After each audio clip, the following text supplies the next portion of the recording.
The blood-red sky pours down on a wasteland of broken metal where a bloodied piece of armor lies discarded in the mud, right next to our blood-soaked survivor kneeling alone on the gore-strewn battlefield, using his chipped blade to keep from collapsing. He looks down at a defeated soldier rotting in the mud, noticing a fallen blonde officer lying dead among the carnage, before looking past the endless rows of corpses to where his own trembling hand rests near a friend's body. With blood streaming into his intense eyes, Ronan stares ahead, surveying the horrifying view of the carnage and the massive pile of dead bodies surrounding him. Suddenly, he gasps in shock as a sound breaks the rain, making him look up to confront an unseen presence as a booming voice echoes from above to ask, "You are still alive?" The giant shifts its massive weight, revealing the glowing eyes of a Hayut, the winged celestial terror who descended 20 days ago as the last of the 3 mythical giants that marched across the Empire to bring total destruction. But as his bloodied hand rests on the earth until our mud-stained corporal plants his boot firmly to push himself forward. He climbs high above the giant's defeated body, standing directly on the monster's glowing forehead, and looking down with absolute disdain, noting that the other 2 planetary threats are already dealt with, including the massive red dragon that was eternally sealed by an old mage named Lorehorn. A wicked smile cuts across his bloody face as he realizes that the power of the stars is finally within his reach. With no other powerful monsters left in this graveyard of a land, our scarred young soldier lets out a manic laugh, pointing his sword directly at the beast's giant glowing eye, before looking down with grim determination to grind his boot deep into the eye socket, pinning the skull to the dark rain-slicked earth. The starlight within the giant's eye shatters as he strikes, looking down at his bloodied blade in the heavy rain as he delivers one final crushing blow, sending the monster's fading energy swirling into a dark vortex. Ronan stands with his back to us under the crimson sky, watching the glowing eye completely vanish into the dark, his own face heavily bloodied and exhausted from the effort. As the rain falls into dark pools of blood, his heavy boots begin to stumble, wandering blindly through the downpour, until his body gives out and he stands hunched over, completely broken. Gasping heavily for air, he is suddenly pulled into memories of the arrogant men who once mocked him, remembering his own desperate struggles to breathe. As he looked up at those looming veterans, especially a scarred squad leader who smiled down with absolute confidence, he remembers standing beside that proud soldier, only to see him lying slaughtered in the dirt, forcing our exhausted swordsman to close his eyes in grief. Under the dark, stormy clouds, staring at the pile of dead comrades surrounding him, before his knees drop to the cold earth and a dead friend's hand reaches out to brush his bloodied cheek. He questions why they even marched against these invincible giants, staring down at another wounded comrade dying in the mud, his weary face tightening with frustration. As he shuts his eyes to block out the despair, kneeling helplessly in the freezing downpour, until a sudden movement makes him look up in absolute shock. Despite his body being completely paralyzed by his injuries, his eyes go wide as he whispers, "You're alive." A broken spear tip is driven firmly into the mud, and Ronan turns his head to find the source of the sound, spotting the battered female soldier buried under the rubble. As fresh blood trickles down his face, his head drops as his consciousness finally slips away, yet she continues to breathe heavily through the pain, forcing him to snap his eyes open one last time. As she tears her bloodied cloak away, rising upright against the ruins as the title card slams onto the screen, our blood-soaked corporal leans heavily on his sword, watching the battered commander who sits slumped against a boulder. He tightens his grip on the leather hilt, feeling the rain wash his face while staring at her torn uniform, and the wounds weeping beneath her crude bandages. She slowly raises her head, exhaling a ragged breath, before Ronan asks why she is in such a terrible state, only for her to wheeze, "Are you Corporal Ronan? The same goes for you." Tears well in her eyes as she whispers the name of the dead giant, Ahayutu.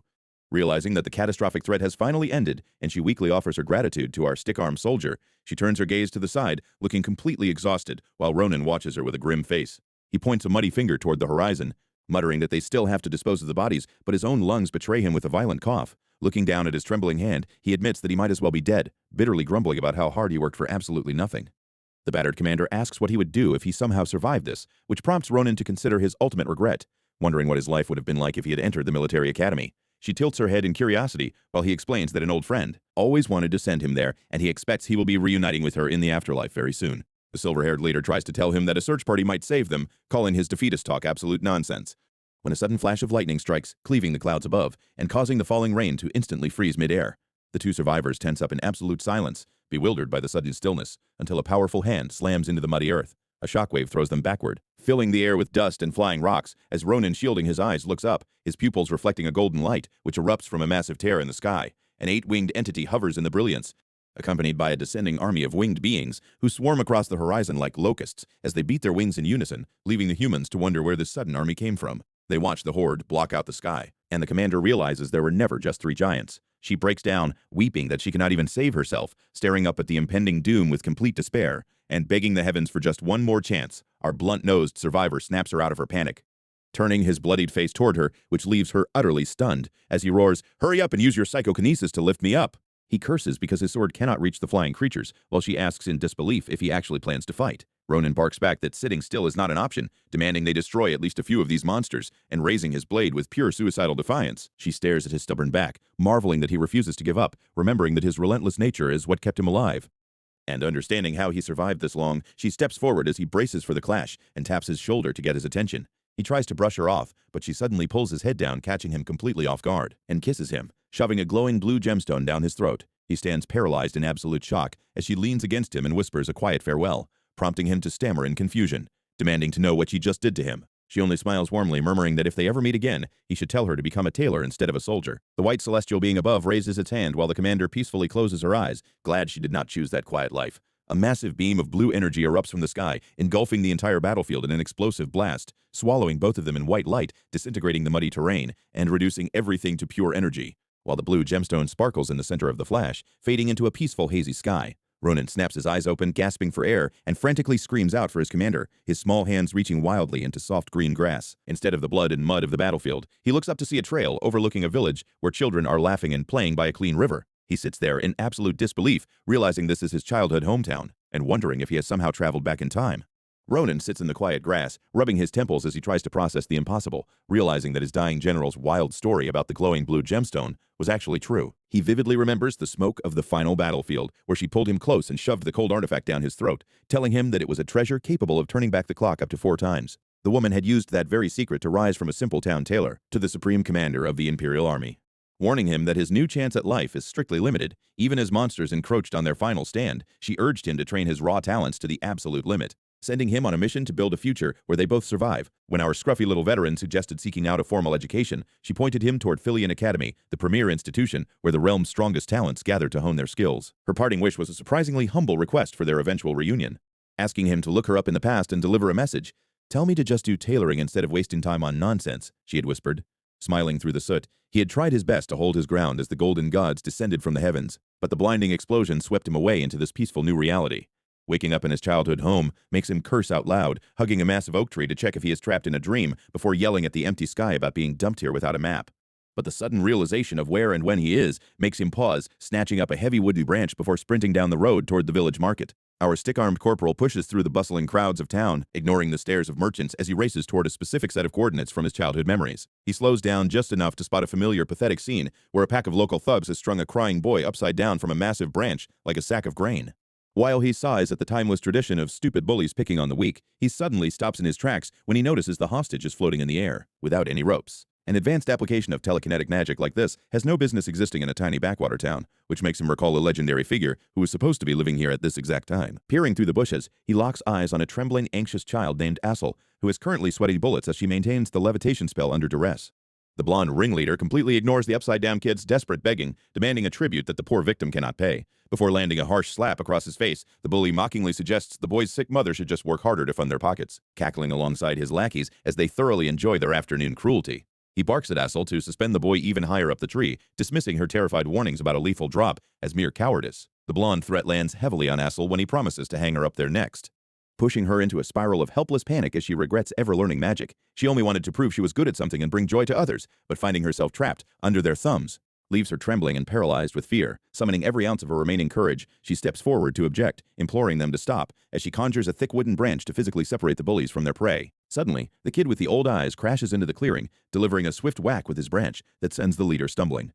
While the floating victim plummets safely to the grass, the blonde ringleader roars in absolute shock and fury, demanding to know what he thinks he is doing, before rounding on Assel for letting the hostage go, and commanding her to ignore the fallen boy. But Ronan completely blocks him out, stepping right in front of the young mage to announce that she is going to be working for him from now on. Ignoring the furious screams of the thugs behind him, he asks her where she learned telekinesis, stunned when she stammers that she taught herself from a cheap book bought off a street vendor.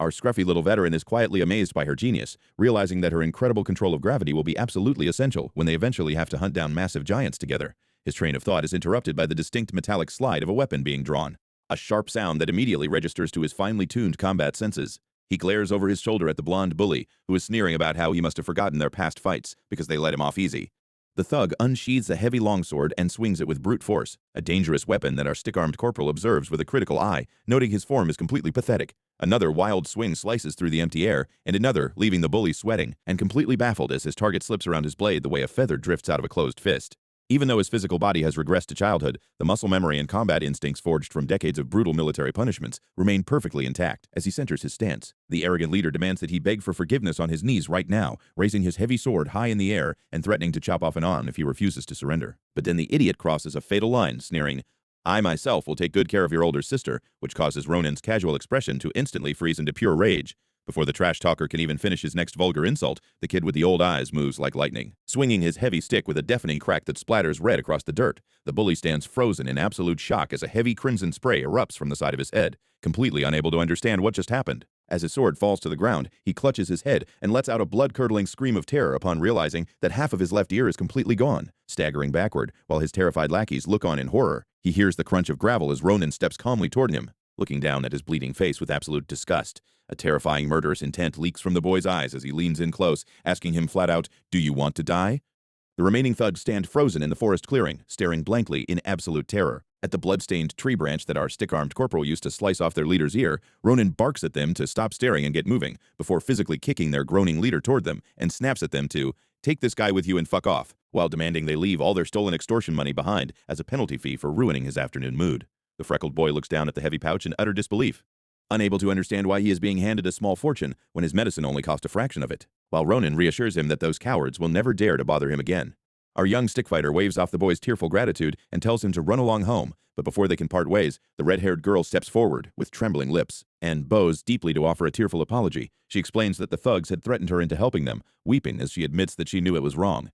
but was simply too terrified to find a way out, begging them both for forgiveness for her cowardice. The freckled boy offers a gentle smile because he had noticed her hesitation from the very beginning, knowing how difficult it must have been to live under their constant shadow. He places a comforting hand on her shoulder to tell her not to blame herself, smiling warmly as he holds his medicine money and thanks her for having the courage to speak the truth. Aisel blushes in utter embarrassment as she glances over, startled by his silent observation, while Ronan lets out a quiet smirk before admitting she might not be completely evil, stepping uncomfortably close to remind her that they still have unfinished business. He casually turns on his heel and announces, "I'll see you again in 3 days," suggesting they do it under the romantic glow of the rising moon, before giving her a terrifying glare that promises absolute doom if she dares to stand him up. She squeals in absolute horror as he cheerfully waves goodbye and jogs away, leaving her standing alone in the quiet woods to question what kind of maniac she has just encountered. Ronan walks back toward his small family home, stepping up to the wooden front door. While clutching a beautiful bouquet of fresh pink roses and immediately second-guessing whether such a gift is far too dramatic, he remembers his sister Errol loving these flowers, but feels too embarrassed by his clumsy pruning job, turning to throw them away just as the sound of footsteps echoes from inside,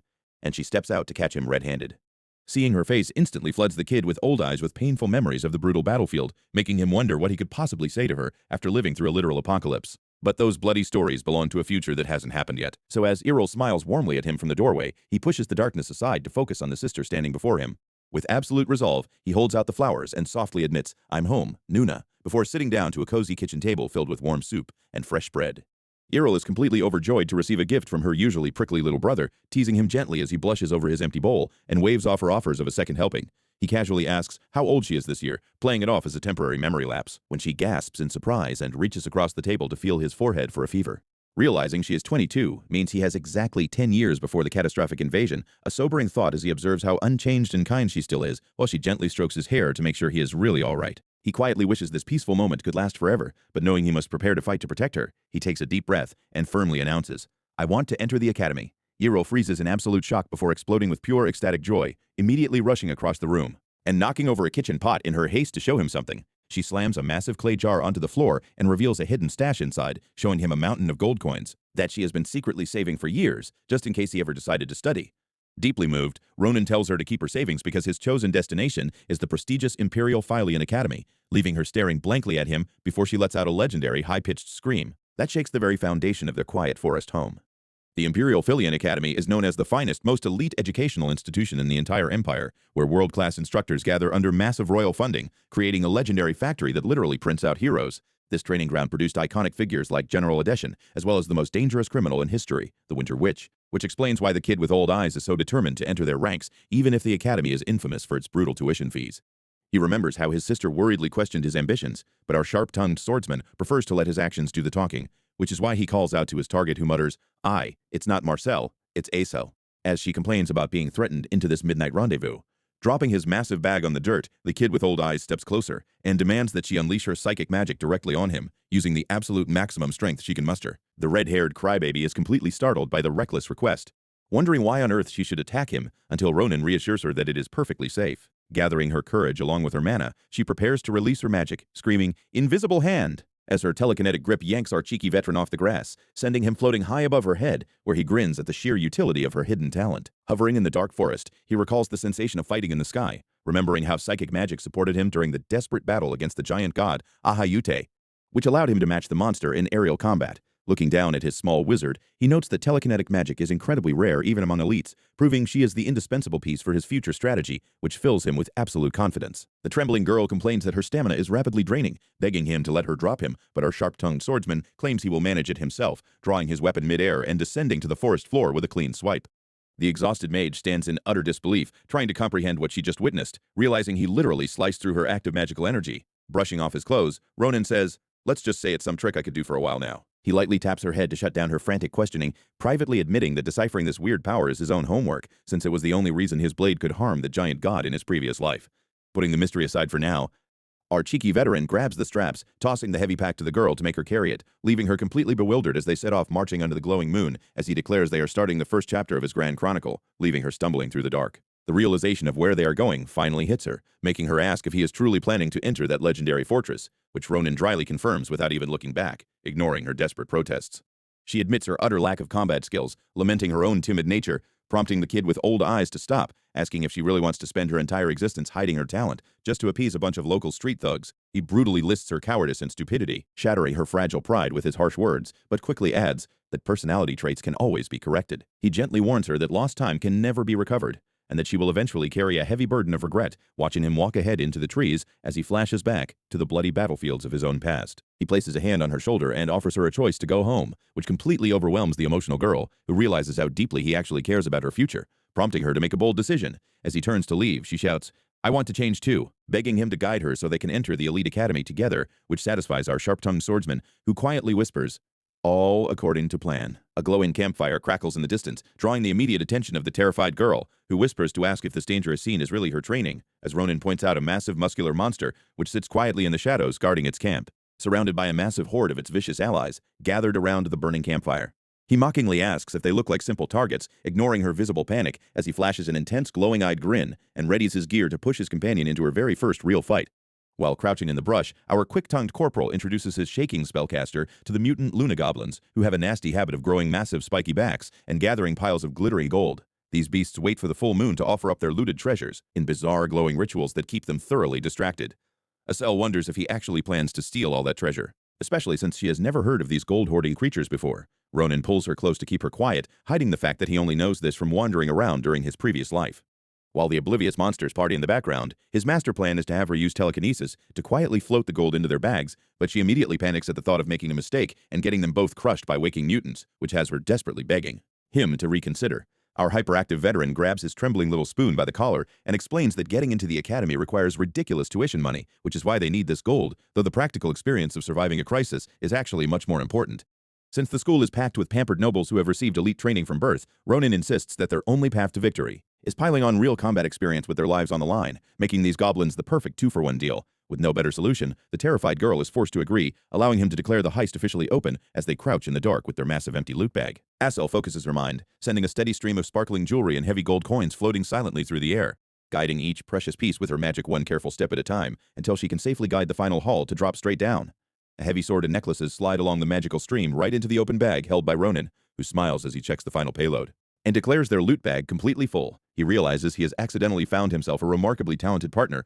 prompting him to give her an appreciative pat on the head while she blushes. They quickly pack up their haul to leave before any trouble starts. But the quiet of the deep forest is suddenly shattered by a dark, bird-like creature flying quickly through the canopy, closely followed by two angry men shouting in pursuit of the sneaky thief. While our duo looks back in concern at the distant shouts, a nearby pack of goblins approaches their sacred cave chest, only to find it splintered and completely empty, sending the entire group into a state of total confusion until their glowing eyes lock onto the two humans hiding just behind the bushes, leaving Asel utterly paralyzed with shock. Instead of running, Ronan leaps straight down into the cave to confront the startled monsters head-on, while his terrified companion screams in sheer panic. He readies his weapon, as she frantically suggests they throw the bags and run, but our quick-tongued corporal has absolutely no intention of fleeing, slowly unsheathing his sword to shield her from the incoming swarm. As 30 glowing-eyed goblins charge them at once, and Aesel shrieks in terror, Ronan calmly calculates that his blade can survive 15 solid hits, standing perfectly still as they leap through the darkness, ignoring the sharp claws reaching for his face just as she screams a warning for him to watch out. With a single fluid strike, he cuts cleanly through the front line. Severed heads fly through the air, while the young spellcaster watches in absolute shock as Ronan raises his freshly bloodied blade, grinning as he notes, "There's only 14 left," before driving his sword into the next target. While a strange light illuminates the forest sky and crows with glowing eyes fly through the dark canopy, a massive scavenger lands on a nearby branch to watch a massacre. Our sharp-eyed rebel moves like a hurricane of steel, slicing through a goblin with a single strike, and piercing the next monster's skull before it can even blink. He stands calmly in the clearing while Aesel watches in utter shock, staring at the carnage and whispering, "What did I just see?" Our sharp-tongued brawler cuts down the first 3 charging beasts in a single flash. Sweeping his blade to shred the reinforcements right behind them, he moves with a frightening speed that leaves the remaining goblins completely helpless, striking them down in rapid succession before vanishing entirely and reappearing, to deliver a final, crushing blow that ends the struggle. Aesel swallows hard as he looks at the mountains of bodies, realizing that Ronan has turned this peaceful forest into an absolute slaughterhouse of dead monsters. Ronan wipes his blade and casually tells his terrified partner to quickly pack up their bags,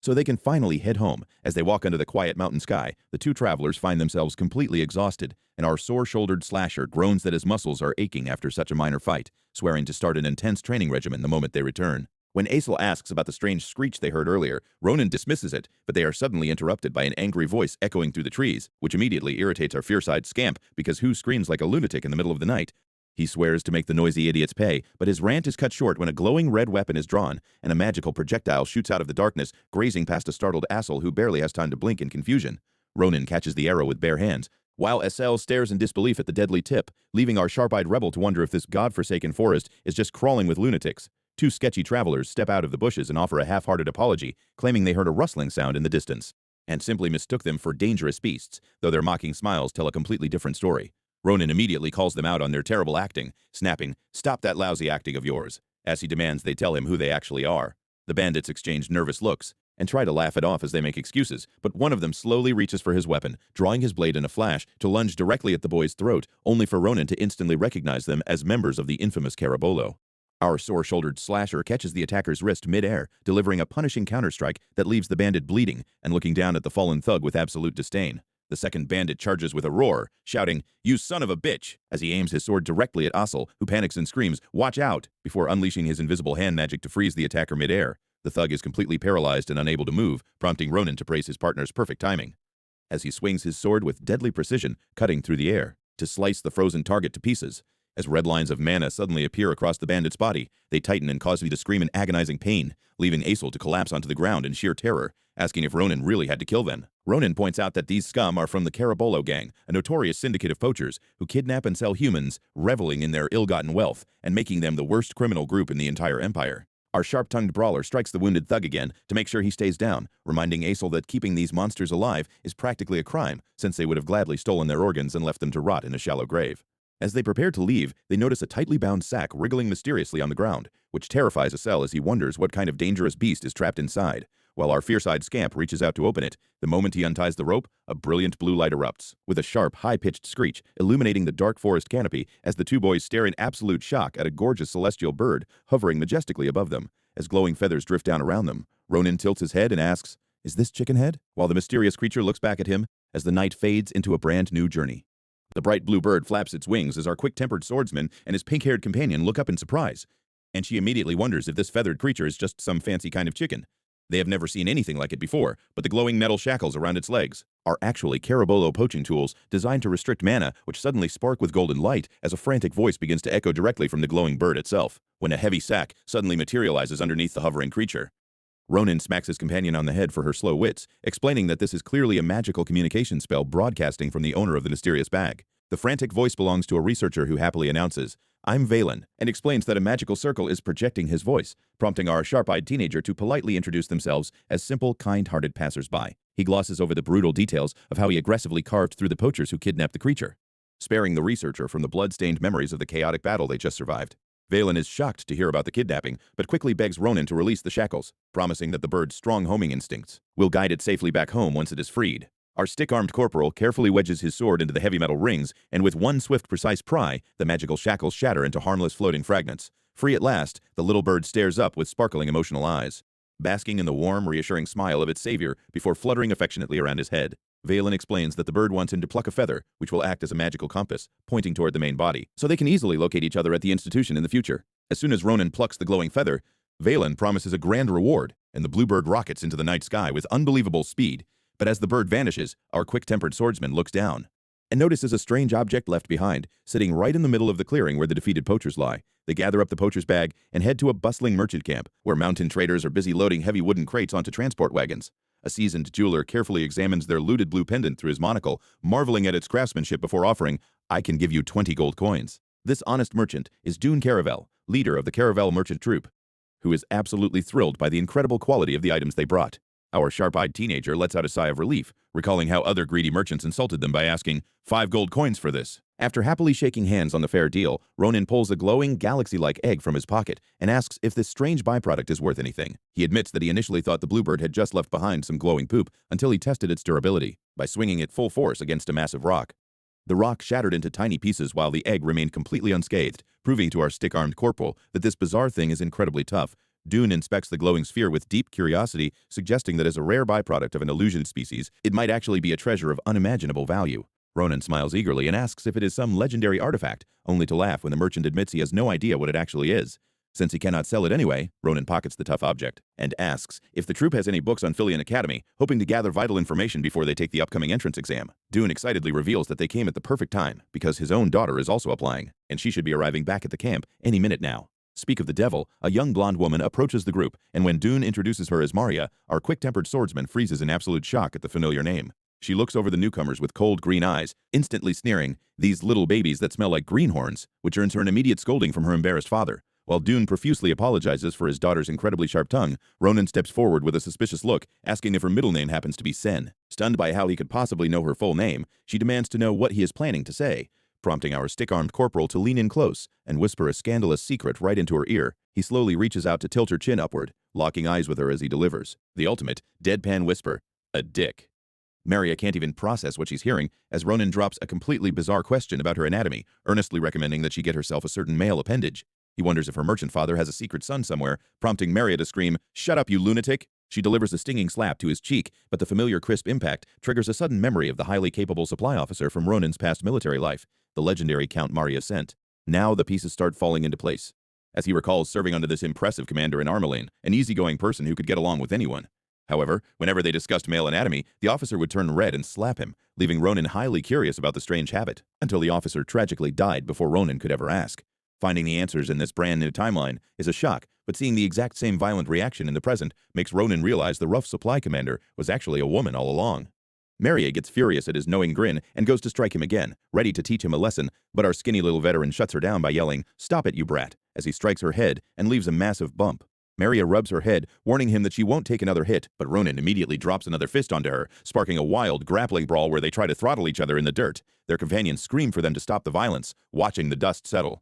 As the sun begins to set over the merchant camp, with their anger finally vented, they sit down inside the tent, examining the weapons they recovered from the poachers. Ronan asks her to verify the quality of the gear, threatening to buy other weapons if she says they are bad. While Maria carefully inspects the steel, she counts 3 swords and a magic staff, wondering why Ronan carries so many heavy weapons. He explains that he goes through blades very quickly, but Maria points out a black iron sword that is famously sturdy, promising it won't break anytime soon for our scrap metal soldier. She then notices the magic stone in the staff and asks Chili Pepper, "Is this cutie that valuable mage?" wondering what kind of spells she can cast. The nervous girl admits she uses psychokinesis, earning high praise from Maria, who suggests she could easily get an academy scholarship. But Maria warns that the practical exam will be much harder for the two of them, requiring applicants to showcase a unique technique in front of Philleon's elite masters. Doing well in this practical showcase is the only way to get admitted, which annoys Ronan, who believes a swordsman should only be judged on raw swordsmanship. Maria explains that while nobles show off family secrets, most martial artists showcased advanced mana combat techniques. Ronan is completely lost, asking if that is just like using aura, which makes Maria look at him in absolute shock. She wonders how an aspiring academy student can be so clueless, asking if he has ever even practiced basic mana induction. Confused, Ronan defends himself by saying they sound similar, prompting Maria to facepalm in despair at his ignorance. He rubs his neck, grumbling that it's normal for a commoner not to know, but Maria stands up and commands him, Follow me right now. She grabs his short swords to use for a demonstration, brushing off his concerns about ruining them by promising to reimburse him triple the price if she breaks them. She gestures for him to stop complaining and come outside, promising, "I'll give you a special lesson."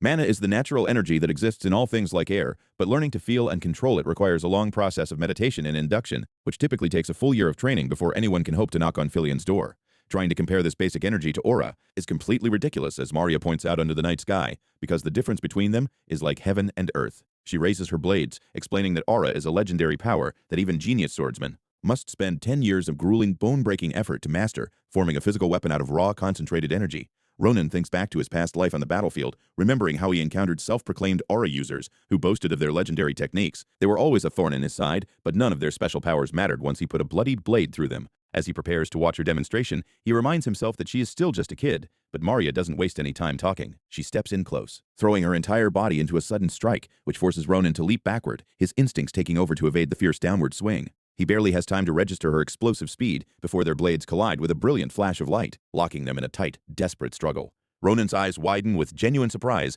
as she immediately transitions to the next strike, pouring her energy into a relentless assault, leaving a bright trailing streak of light in the night air. He deflects her incoming blow, but she flows seamlessly into the next movement, completely commanding his full attention as she proves her skill under the brilliant glow of the moon. Steel rings through the forest as Maria tests the boy's limits, and our wire-thin recruit merely grins right back at her, clashing blades with a speed that defies his lack of magic, which forces the hot-tempered heiress to adjust her stance. Because she cannot feel a single drop of mana from him, staring in absolute disbelief at his movements, hoping to end this mockery in a single blow. She had originally planned to save him from failing the academy exam, but instead of showing him the ropes, she finds herself getting ruthlessly pushed back by a kid who cannot even channel energy. Realizing too late that he is entirely focused on her next move as Ronan drives his sword upward with terrifying precision. Forcing her to leap backward to avoid getting cleaved in half, the recruit with old eyes immediately presses his advantage, unleashing a heavy overhead strike that shatters her guard and clips her shoulder with a blunt force. That knocks her straight to the dirt, where Maria catches herself on one knee, shaken by how close she just came to losing her head, while trying to catch her breath. Ronan points his weapon down and notes she still has a long way to go, sheathing his sword with a clean click as he turns to leave her standing there in the clearing, prompting her to angrily point her weapon to demand a rematch, only to notice a strange weight missing from her hand. Staring blankly at the metal shard left of her blade, which had been snapped clean in 3 pieces during their brief exchange. Even our sarcastic swordsman is surprised by his own raw strength, just as Assel sneaks up behind the stunned girl, offering her a pat on the back for surviving the encounter, which only deepens her confusion about what kind of monster she just tried to lecture, while Ronan watches them from a distance, right up until the next morning when the heavy trade wagons are packed for departure. And though Ronan only showed up to collect his pay, he is greeted by a massive pile of luggage, stuffed with academy textbooks and study guides. Maria explains that these are her personal summarized notes for the entrance test, insisting she just wants them to pass because she likes them. Offering the expensive materials entirely for free, since her merchant guild has to move out immediately on a trade route, she warns Ronan that she will not forgive him if he wastes her help and fails, prompting our sarcastic swordsman to tell her to focus on herself, before she climbs onto the carriage and waves goodbye, screaming, "Don't you lose a single book in there," as Assel waves them off, leaving Ronan looking at the massive stack of academic papers. Ronan resolves to rebuild his weakened body, even if it means studying books that were never part of his past life's destiny, though having a clear goal doesn't feel half bad, especially as the days blend into a busy routine, where he eats heavy meals with his sister Yiril, stuffing himself to build up critical calories, which he immediately burns off by hunting monsters in the outskirts, restoring his stamina and physical instincts until the forests are completely cleared of threats, and the local beasts are practically extinct. At night, he forces himself to memorize useless foreign etiquette, pushing his mind just as hard as his body to prepare for the trial ahead. A month flies by, and the grand journey finally brings them to the towering gates of the imperial capital Balon, where the legendary Philleon Academy stands like a mini fortress in the center, instantly paralyzing Assel with the scale of the architecture as he gazes up at the sprawling spires that make the entire institution look like a work of art. Ronan snaps him out of his daze, telling him to stop looking like a country bumpkin and get inside, causing the red-haired tag-along to pout in confusion, before hurrying to catch up with him, remarking that Ronan seems to have grown much larger in just a single month, thanks to his relentless training regime, with our recruit, with old eyes, simply tapping his head to keep him moving as they navigate the crowded campus, while Assel wonders if they will run into the other legendary geniuses of their generation, before suddenly remembering the magical dream bird feather they kept, which is supposed to guide them to its original owner. Ronan pulls the glowing blue item from his vest, only for it to vibrate violently in his hand, pointing directly toward the highest tower of the academy. Up in that very office, the lion-like beastman Varan Fanasir sighs over his paperwork when his pet bird Marpez suddenly chirps in excitement, flapping around the room as if sensing a familiar presence. Varan smiles and gathers his documents, deciding to open his windows to let in some fresh air. Before he can even turn the handle, the office door swings open without a knock, revealing a grinning young swordsman peeking through the gap, who asks, "Then you're the owner, beastman dude?" leaving the massive professor completely frozen in shock. The massive castle echoes with a sudden beastly roar because a terrified werelian in a fancy uniform is cowering before his uninvited guests. Ronan and Maria look completely unfazed by the sudden noise, even though they just scaled the entire tower to avoid taking the stairs. The nervous beastman immediately worries about his precious bird, but our sharp-eyed ruffian simply pulls out the glowing blue feather, causing the professor to stare in absolute disbelief before asking if these two teenagers are the savior he has been waiting for. Once they settle into the headmaster's lavish office, the embarrassed professor tries to regain his composure while thanking them, which only triggers a bickering match about whose lazy idea it was to climb the exterior wall. Ronan pinches Maria's cheek to shut her up mid-sentence.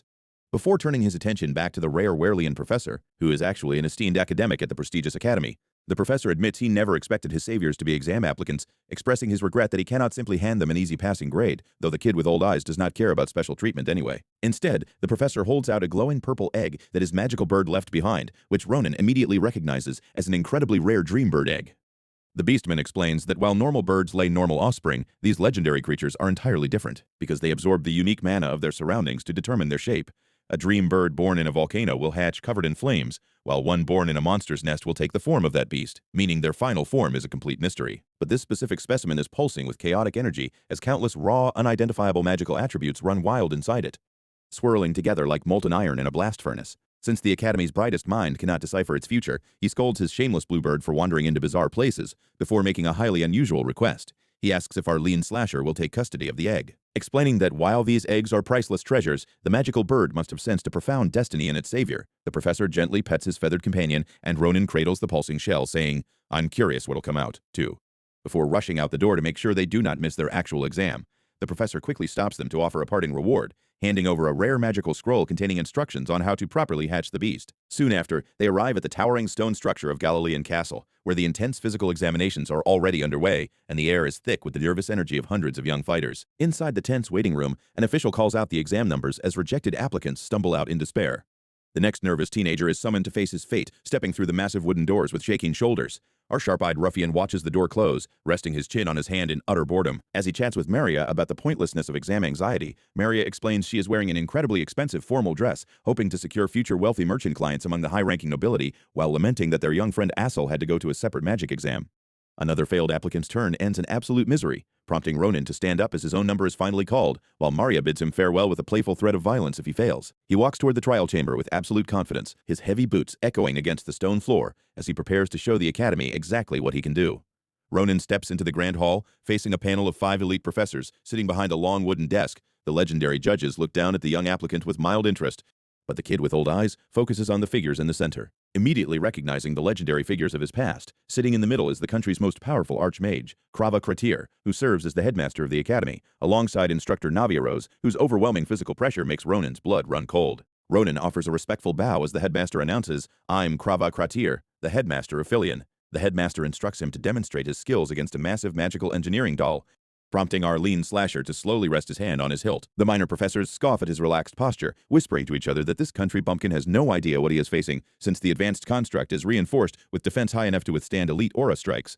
making it a masterpiece of defensive engineering. The mocking proctors whisper that he will likely fail to leave a single scratch, which only causes the headmaster to sigh at their arrogance. But the headmaster's eyes suddenly widen in pure shock, as an unbelievable pressure floods the entire room, radiating directly from the young boy, who unleashes an overwhelming torrent of physical force. Ronan's legs tense for a split second before his foot shatters the stone floor in an explosive dash, rushing forward with speed that defies human perception, as his blade flashes in a single devastating arc. And before anyone can even blink, Navarro's expression sharpens in absolute amazement. Ronan smoothly sheathes his sword back into its scabbard, turning back to the panel and saying, "That will be all." The professors babble in utter confusion at the impossibly clean cut, turning to the headmaster for guidance on how to score such an absurd feat. The old archmage is completely frozen in sweat-inducing shock, but before he can speak, a massive explosion shatters the judge's table as instructor Navarros leaps over the debris with terrifying speed. She strikes down toward him with lethal intent, forcing our sharp-eyed ruffian to draw his blade in a fraction of a second, clashing with her weapon in a shower of sparks. Ronan is genuinely startled by the sudden ambush, but he holds his ground against the legendary master as their blades grind together in a desperate stalemate. Navarros demands to know where he learned his style, asking, "Whom did you learn it from?" Because she immediately recognized the familiar flow of his blade, realizing that this young teenager standing before her with absolute composure is wielding the exact same secret swordsmanship style that she herself had spent her entire life mastering.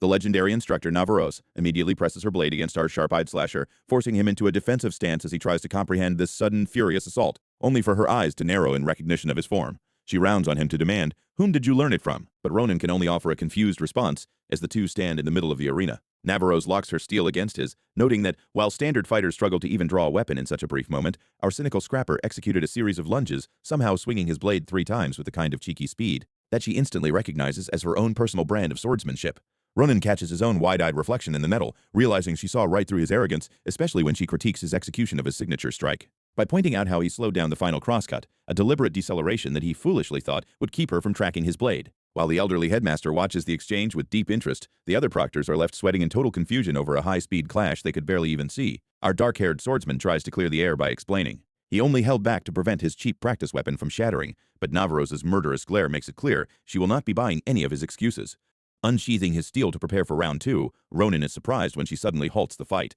only for her to vow, "I will, without fail, teach you a lesson myself," leaving him sweating as he realizes his easy academy life is already over. The headmaster chuckles at her intense declaration, recognizing that her rage is actually a sign she has already chosen him as her personal disciple, before praising our sharp-eyed slasher for his extraordinary effort, and transitioning the panel to the final traditional question of the interview by asking what he truly hopes to learn at the academy, prompting Ronan to pause in deep contemplation. Haunted by the memory of a bloody battlefield where he once stood alone among the dead, he answers with absolute sincerity, declaring, "I wish to learn of a way to not have any regrets," refusing to back down as he delivers his final answer, leaving the headmaster quietly nodding in approval. As the massive chamber doors shut behind him, as Navarros walks out of the hall, the remaining proctors anxiously ask the headmaster if our cynical scrapper used some kind of powerful illusion to fake his abilities,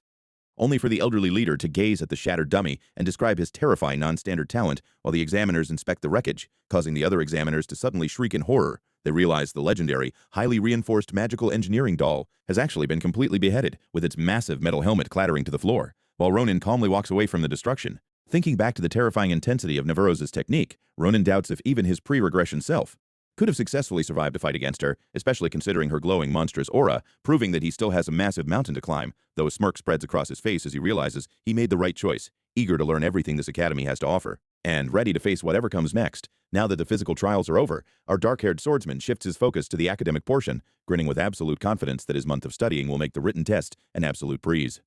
Naturally, reality hits him like a sack of bricks, leaving him screaming bullshit in pure, unadulterated fury, as he sits slumped on the floor in absolute despair. Maria and Assel watch his meltdown with a mix of confusion and worry, only to realize he forgot to check the bottom of his study bag, leaving the timid spellcaster to tearfully apologize for the catastrophic oversight. As the critical day of the announcements finally arrives, Maria grabs our cynical scrapper by the wrists to drag him up,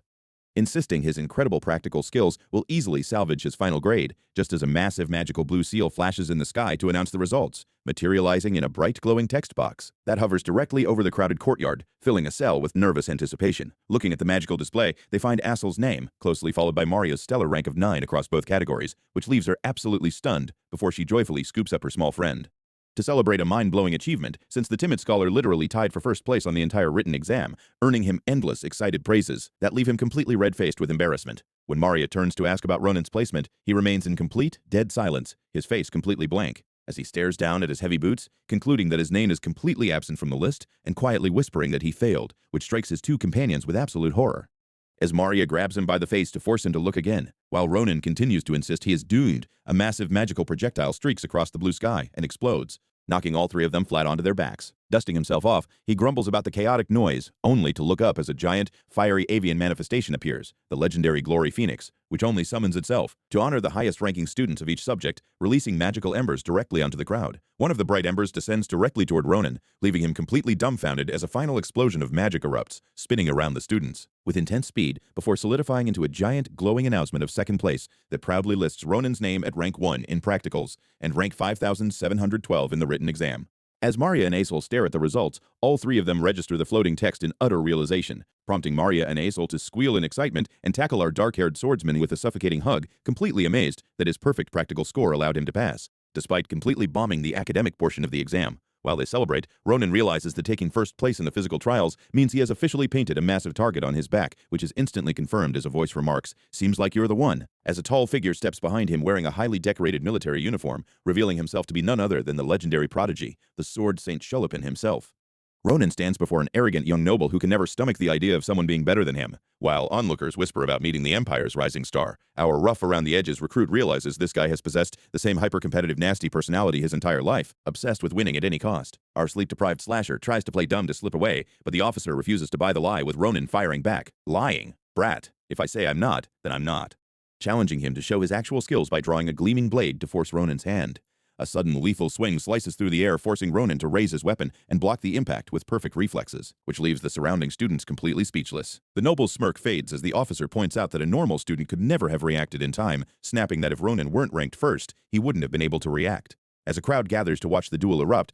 our favorite scrap metal swordsman invites the challenge, challenging him to show the skills that overtook him, which prompts the officer to call him a crazy bastard. The noble lunges with blinding speed, but Ronan deflects the blade effortlessly, stepping around the fierce offensive, like a seasoned dancer, before meeting the final strike with a heavy clash that sends sparks flying across the courtyard. Our sharp-eyed enlistee asks if he is satisfied now, leaving the noble temporarily stunned by the ease of the defense. Ronan admits the technique is highly impressive, but notes that it is still nowhere near enough to overcome his own combat instincts. The officer begs him to turn it down a notch, unable to comprehend why this recruit is fighting. With genuine killing intent, a powerful magical shockwave blasts the noble backward, leaving him to realize why he should have avoided this lunatic in the first place, fearing that Ronan might unleash his catastrophic storm sword aura, which can summon actual gales. The noble prepares for a desperate leap, lunging downward, only to be completely baffled when Ronan suddenly turns his back right in the middle of their fight. Our favorite scrap metal swordsman snatches his pretty-faced classmate, using him as an absolute human shield because he knows the noble's strict chivalry won't allow him to strike down an innocent, with the officer yelling, "To think you'd use a lady as your shield."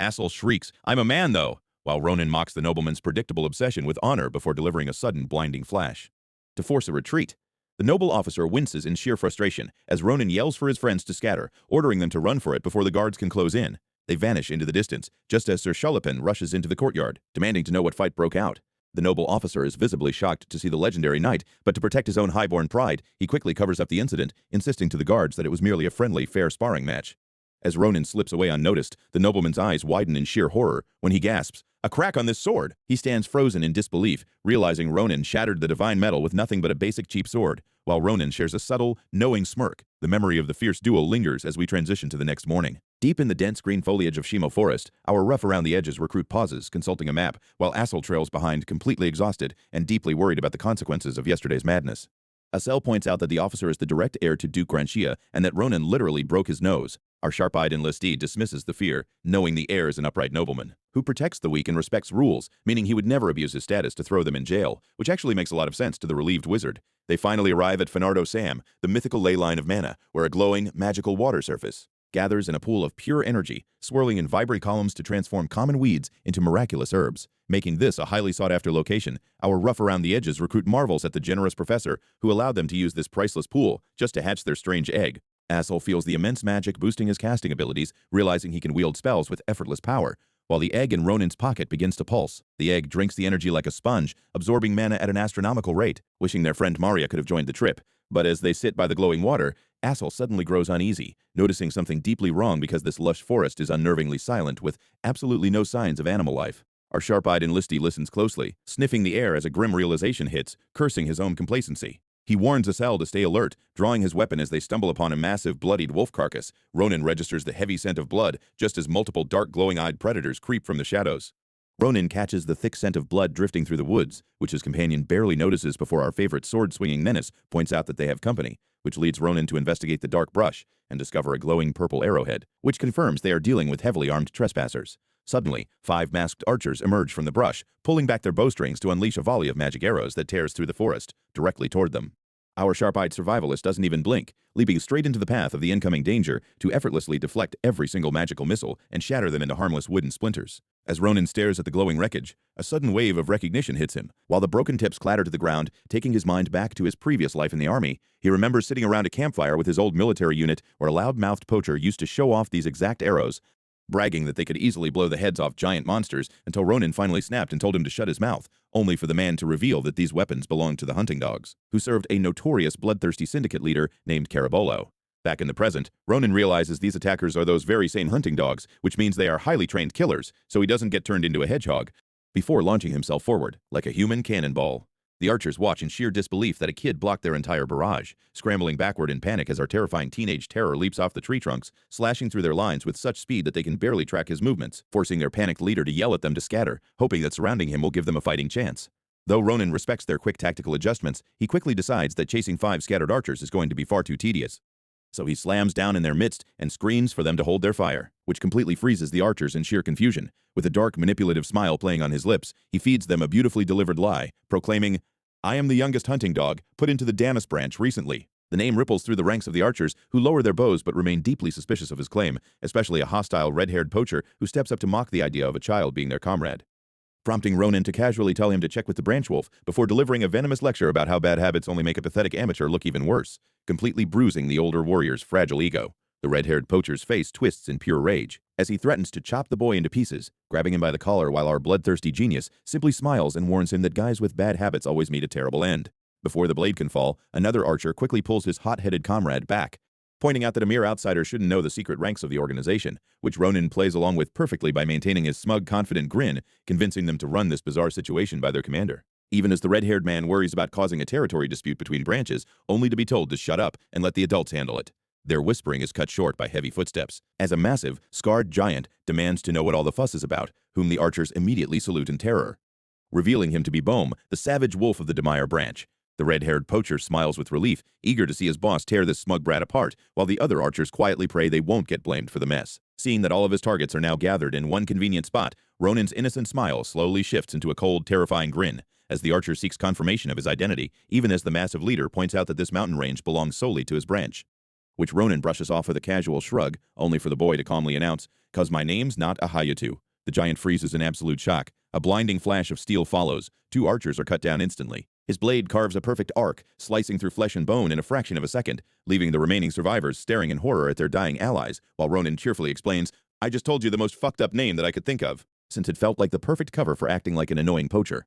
He lunges at the branch leader. The strike is clean and brutal. Bohm's severed head flies through the air. Our terrifying teenage terror doesn't slow down for even a second, releasing a surge of blinding force. That sweeps through the remaining guards in a blur of lethal motion, which leaves the terrified red-haired poacher staring in absolute shock at his dead commander. Standing over the shivering survivor, with his sword resting casually on his shoulder, Ronan sweetly reminds him of his earlier warning about how bad endings are guaranteed for guys like him, before pinning the man's hand straight to the forest floor with a sickening crunch. Drowning out his screams of absolute agony, he tells the screaming poacher to stop overreacting to a minor flesh wound, tossing a blank scroll right into his face and ordering him to draw a detailed map of every single syndicate hideout he knows, coldly asking if he has a problem with the task, to make it crystal clear that refusal means he will be executed on the spot. The dark-haired terror looms over him like a demon from the underworld, ignoring the man's terrified whimpers, as he sneers at the pathetic excuse that he doesn't have a pen to write with by pointing out that his freshly severed right hand is lying right there to be used as a brush. Ronan watches in silent approval as the weeping man quickly gets to work using his own blood, praising the finished map for its unexpected artistic talent,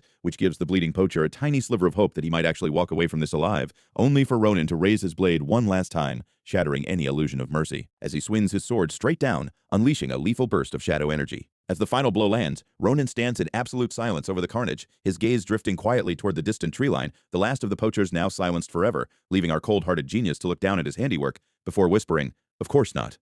A violent retch echoes through the quiet woods, where Ronan's companion leans heavily against a tree trunk, trying her absolute best to ignore the horrific scene, which is proving entirely impossible, because of the massive pile of slaughtered beasts stacked right in front of them. She asks if this sickening display is truly the work of the syndicate, and our fierce young swordsman simply shrugs off her concern, stating matter-of-factly that it's a crime to keep them alive, while telling her not to waste any sympathy on them,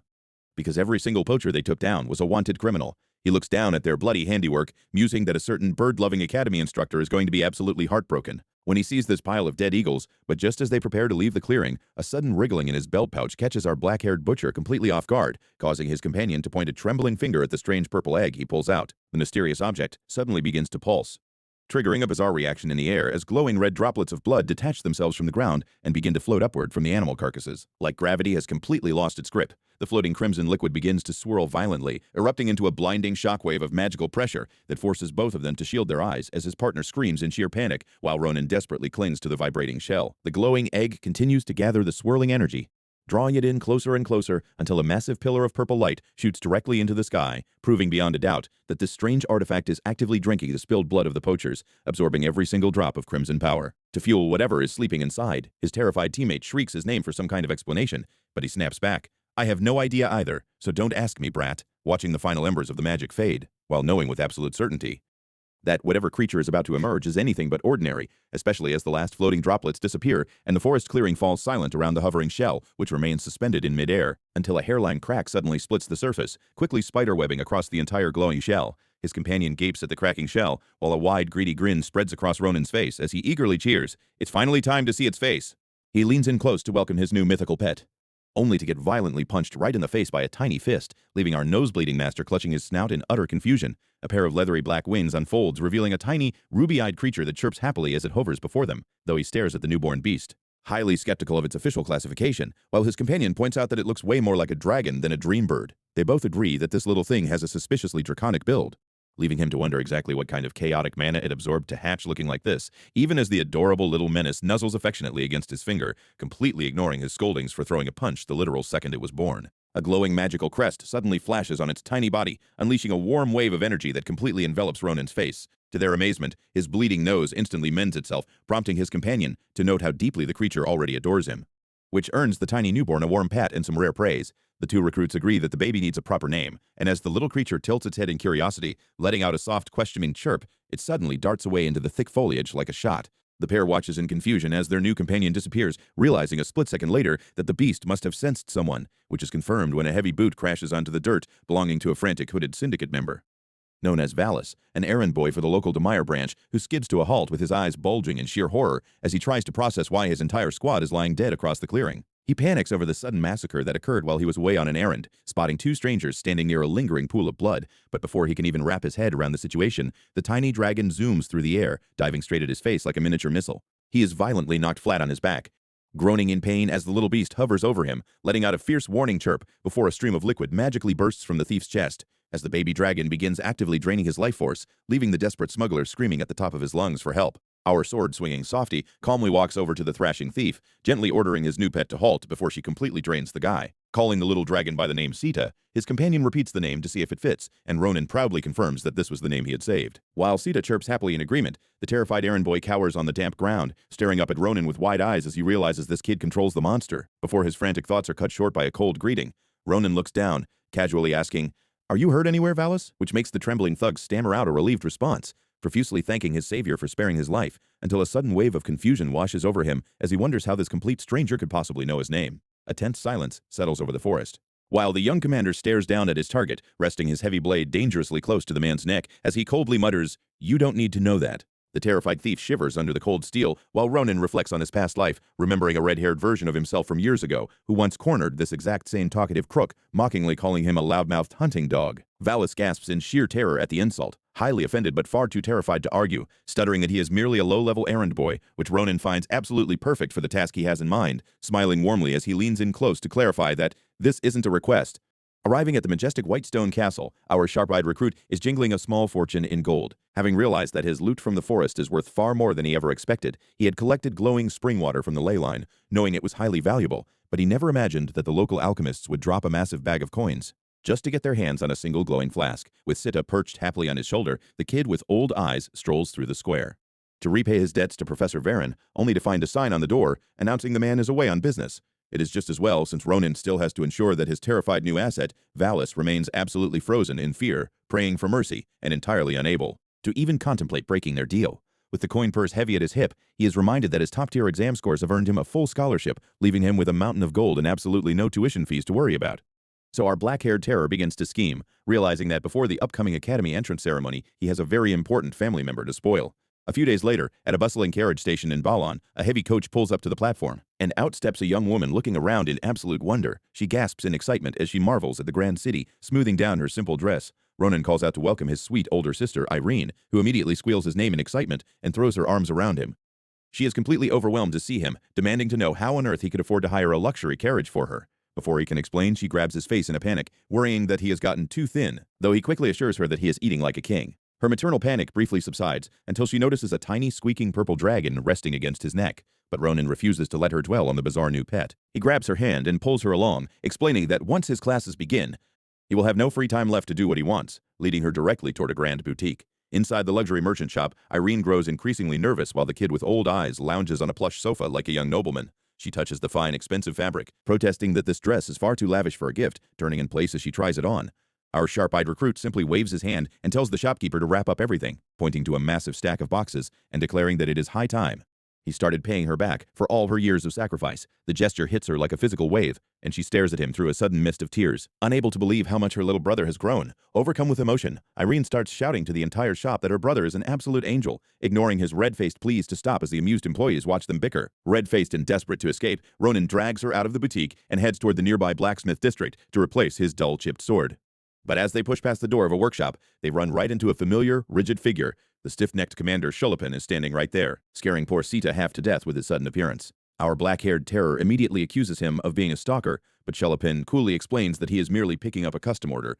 narrowing his eyes as he directly blames Ronan for ruining his previous weapon and snapping that he is a psychopath for following him. Ronan instantly flares up and draws his blade, demanding a rematch on the spot to show him what a real defect looks like. The tension spikes instantly, but before a fight can break out, Irene leaps between them, cutting Ronan off completely with a harsh scolding for his foul language. She physically pushes the two hot-headed boys apart, while Philleon blinks in absolute bewilderment. With a warm and radiant smile, Irene tells the noble, "My little brother may be rough with his words, but he's a kind guy at heart," which catches the young commander completely off guard. As she offers a gentle apology for Ronan's hot temper, her soft, elegant demeanor and her stunning new dress makes Philleon flush deep red, his rigid composure melting instantly. She bows deeply, begging him to forgive her brother's terrible manners, prompting Philleon to panic and bow back, claiming it is entirely his own lack of virtue. He stammers out excuses, entirely disarmed by her kindness, while Irene beams, thrilled that her brother has made such a polite friend. She takes his hands in hers, squeezing them warmly,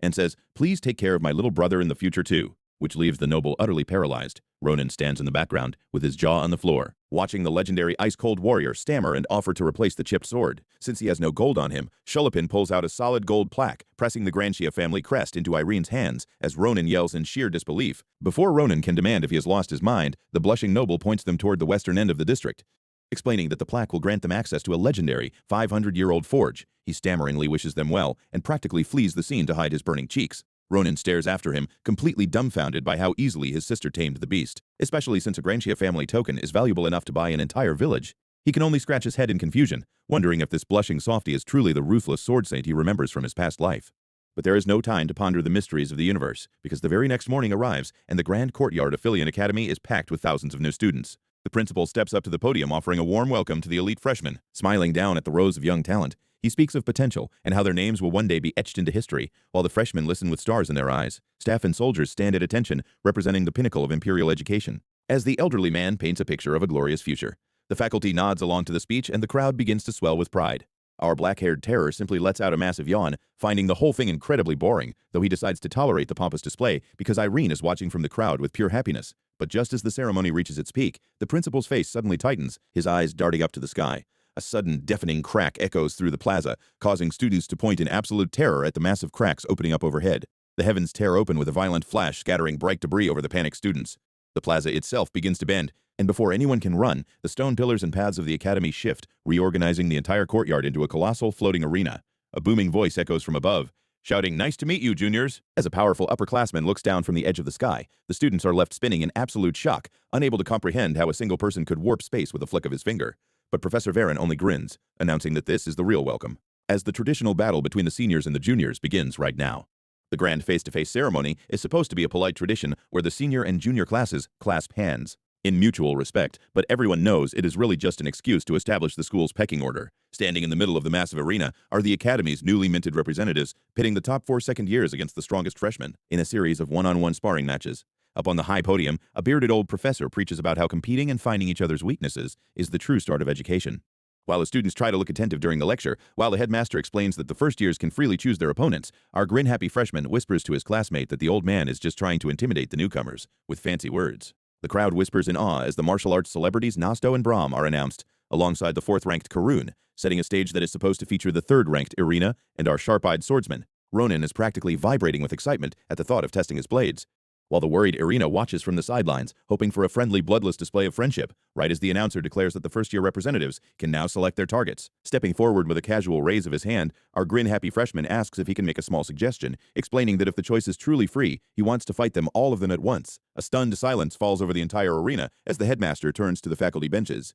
to consult instructor Naviros, who simply agrees, saying, "We should proceed, because Philleon always rewards absolute skill with absolute freedom." The old headmaster agrees to the terms while promising to step in if things get too lethal. and with a nod of approval, he gives the signal for the offended upperclassmen to draw their weapons. Surrounded by the formidable second years, our sharp-eyed swordsman stands completely unfazed while his opponents mutter that he is clearly out of his mind to look down on his elders. But they also know he beat Shelepen, so they agree to unleash their full power from the very start, coordinating their lethal styles. While raising a massive iron spear, ignoring the worried screams of Arena as she senses the murderous atmosphere, she screams, "You must be careful," from the edge of her seat, but Ronan just looks up and gives her a relaxed wave to calm her down, leaving her biting her nails in anxiety. Right as the official match is declared open, the seniors charge forward instantly, with glowing blades lunging from above to smash him into the floor, but our low-crouching wildcat parries the heavy blows and slides along the dirt, noting how incredibly sharp their strikes are. They are levels above anyone he has faced in this era, clashing their swords against his with ringing metal as Ronan calmly studies their patterns, blocking another furious thrust with effortless grace. The frustrated seniors press their advantage, swinging repeatedly from above, while our sharp-eyed swordsman rolls and deflects each strike, the deafening ring of steel echoing through the arena. A gray-haired senior shouts a warning as two of them attack in tandem with glowing magical energy, but Ronan remains calm, blocking the high-impact explosion of power directly on his blade. Recognizing that their pincer attacks are highly coordinated, he ducks and weaves beneath their blades to catch his breath, right as a massive claymore is raised high in the air to crush him where he stands. An eye-patch-wearing senior yells in irritation at Ronan's elusive defense, but our low-crouching wildcat simply dodges another heavy swing, marveling at how every single one of these opponents has mastered such fast and decisive attacks. Surrounded on all sides, the seniors jump in for a final crushing blow, but they only hit the empty ground as Ronan disappears in a blur, leaving them screaming in shock at his impossible speed. Our grin-happy freshman admits that Philleon is truly amazing while bracing himself against another attack, but when a heavy shockwave rattles his bones and forces a groan from his chest, his eyes suddenly ignite with a lethal, focused glow. The seniors acknowledge his tough, unbending spirit as they tighten their grips, but Ronan smiles back and says, "I'll keep my manners until the end." He parries a heavy blow and performs a precise, lightning-fast footwork maneuver that makes the seniors gasp in sheer realization, instantly recognizing that specific, low-centered stance. They can't believe he is using Instructor Navarro's legendary style, but before they can even process the thought, Ronan holds his sword ready, smirks, and launches himself into a mid-air spin, dodging a massive blade that shatters the stone floor beneath them. The opponent watches in absolute horror, as their own sword shatters into tiny glowing fragments, leaving our sharp-eyed swordsman to say, "I'm learning a lot," as he walks calmly through the dust, looking at his defeated seniors with a polite, mocking smile. The dust settles over the arena floor, where spectators are absolutely losing their minds. Unable to comprehend the sheer speed they just witnessed, shouts of disbelief echo through the stands as everyone struggles to wrap their heads around the fact that a mere freshman just ended the entire match in the blink of an eye. Even the defeated seniors are forced to admit defeat, with their leader admitting, "I was no match for you," as he accepts his defeat, as he quietly sheathes his weapon, while the crowd whispers about this new monster. Our sharp-eyed brawler stands calmly in the center of the dust, completely unbothered by the chaos he created, while a proud sister in the stands shakes her companion in sheer delight. Recognizing that he needs to play nice to keep his sister from worrying, our terrifyingly fast freshman walks over to his defeated upperclassmen, puts on his best polite face, and bows deeply to thank them for the match, as he steps right up to them, claiming that, "Your strength is beyond what I imagined, seniors," which leaves the seniors completely bewildered by his sudden shift in attitude, as he begs them to forgive his earlier discourtesy. His humble act works like a charm, instantly melting away any lingering resentment as they trade glances to process his surprising words, loudly apologizing for misjudging his character, until a senior grabs him and praises him for being a well-mannered junior. Even as Ronan starts choking under the heavy grip, he is urged to stand proud of his rightful victory, because that is the true spirit of their academy, before the senior raises his arm high to declare him the winner. Hearing them shout his name, our silver-haired terror flashes a polite smile, quietly celebrating how his newfound sociability will put his sister's mind at ease. He thinks he has successfully avoided any future trouble, unaware that a sharp-eyed woman is watching his every move from the edge of the arena, quietly analyzing his behavior and deciding that he is far more interesting than anyone else in their entire class. A short while later, the welcoming banquet is in full swing, featuring tables loaded with imperial delicacies, which Ronan wastes no time digging into, while his classmates chat about the prestige of their new school. As he stuffs his face with food, his classmate wonders if he managed to send his sister off safely, prompting Ronan to explain that her farewell was a long emotional affair,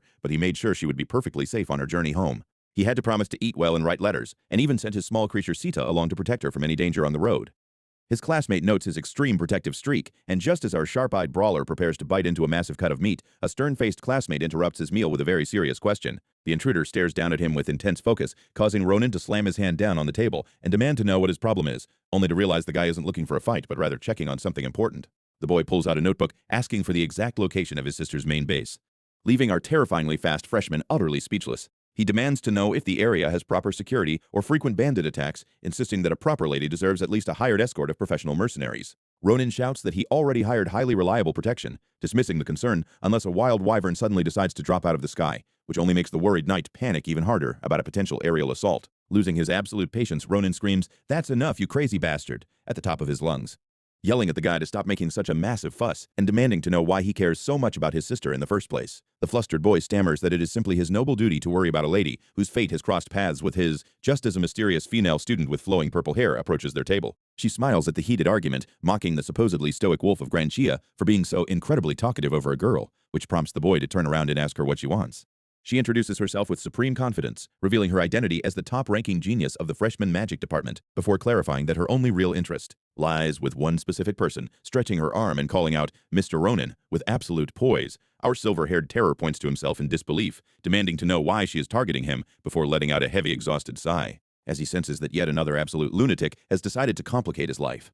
Granchia decides he has had enough and departs, while Ronan watches him go in irritated silence, muttering that he should get the hell out of his sight, just as his timid friend Assel pulls on his sleeve to whisper a warning. Assel reveals that this girl was the same terrifying mage from the practical exam who completely dominated her opponents during the trial. During the exam, she raised her glowing staff, unleashing a massive torrent of raw magical power, which tore through the arena in a terrifying wave of purple lightning, forcing even Ronan to scramble in absolute desperation as she launched a series of relentless magical strikes, shattering the battlefield with overwhelming force. The massive explosion left everyone in utter shock, demonstrating a level of power that seemed entirely unfair for a student, before she casually noted that putting arrogant people in their place is a necessary duty, asking Ronan if he agrees with her philosophy. Ronan crosses his arms and flat out asks what she actually wants from him, as she slowly approaches his table while praising his incredible performance in the arena. She stares at him with glowing, intense eyes, explaining that she came to make him a proposition, an opportunity that a common criminal could never dream of receiving, which she calls a very special offer, with a mysterious smile. She opens her hand to reveal a beautifully crafted, glowing magical crest, leaving our sharp-eyed brawler completely stunned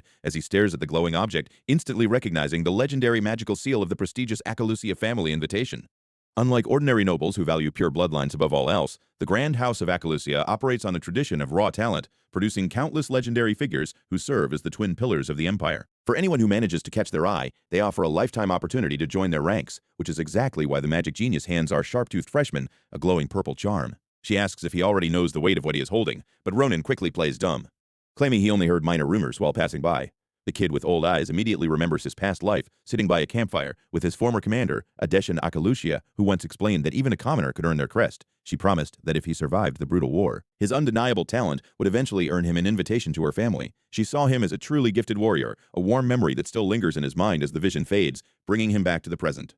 The magic genius tells him to make a wise decision, warning, if beasts spend too long among sheep, they fall to their level, before turning on her heel and leaving him alone with the glowing token. While the other students panic over her sudden departure, Ronan realizes that having a direct line to the Acalusia family is a massive win that will definitely help him in the future. Philleon Academy is a ruthless meritocracy where grades dictate your entire quality of life, which is most obvious in the stark contrast of the student dormitories. The top-tier students enjoy palaces, while the lowest rankings struggle to survive. While the mid-level Nethia Hall offers comfortable single rooms, the poor souls sent to Kratir Hall find themselves staring at a crumbling, miserable dump. Spoiled noble children scream in outrage, demanding personal attendance, only for a stone-faced official to explain that they must share cramped four-person rooms. He tells them to study harder if they ever want to leave, knowing they are stuck in this purgatory, leaving the pampered young masters looking completely horrified by their new reality. Meanwhile, Ronan walks into the spectacular luxury of Navardoce Hall, finding himself in a private room that looks more like a royal suite than a student dorm complete with high-end furniture and freshly cut roses. He spots the course application forms on his desk, and despite the Academy recommending that freshmen take things slow,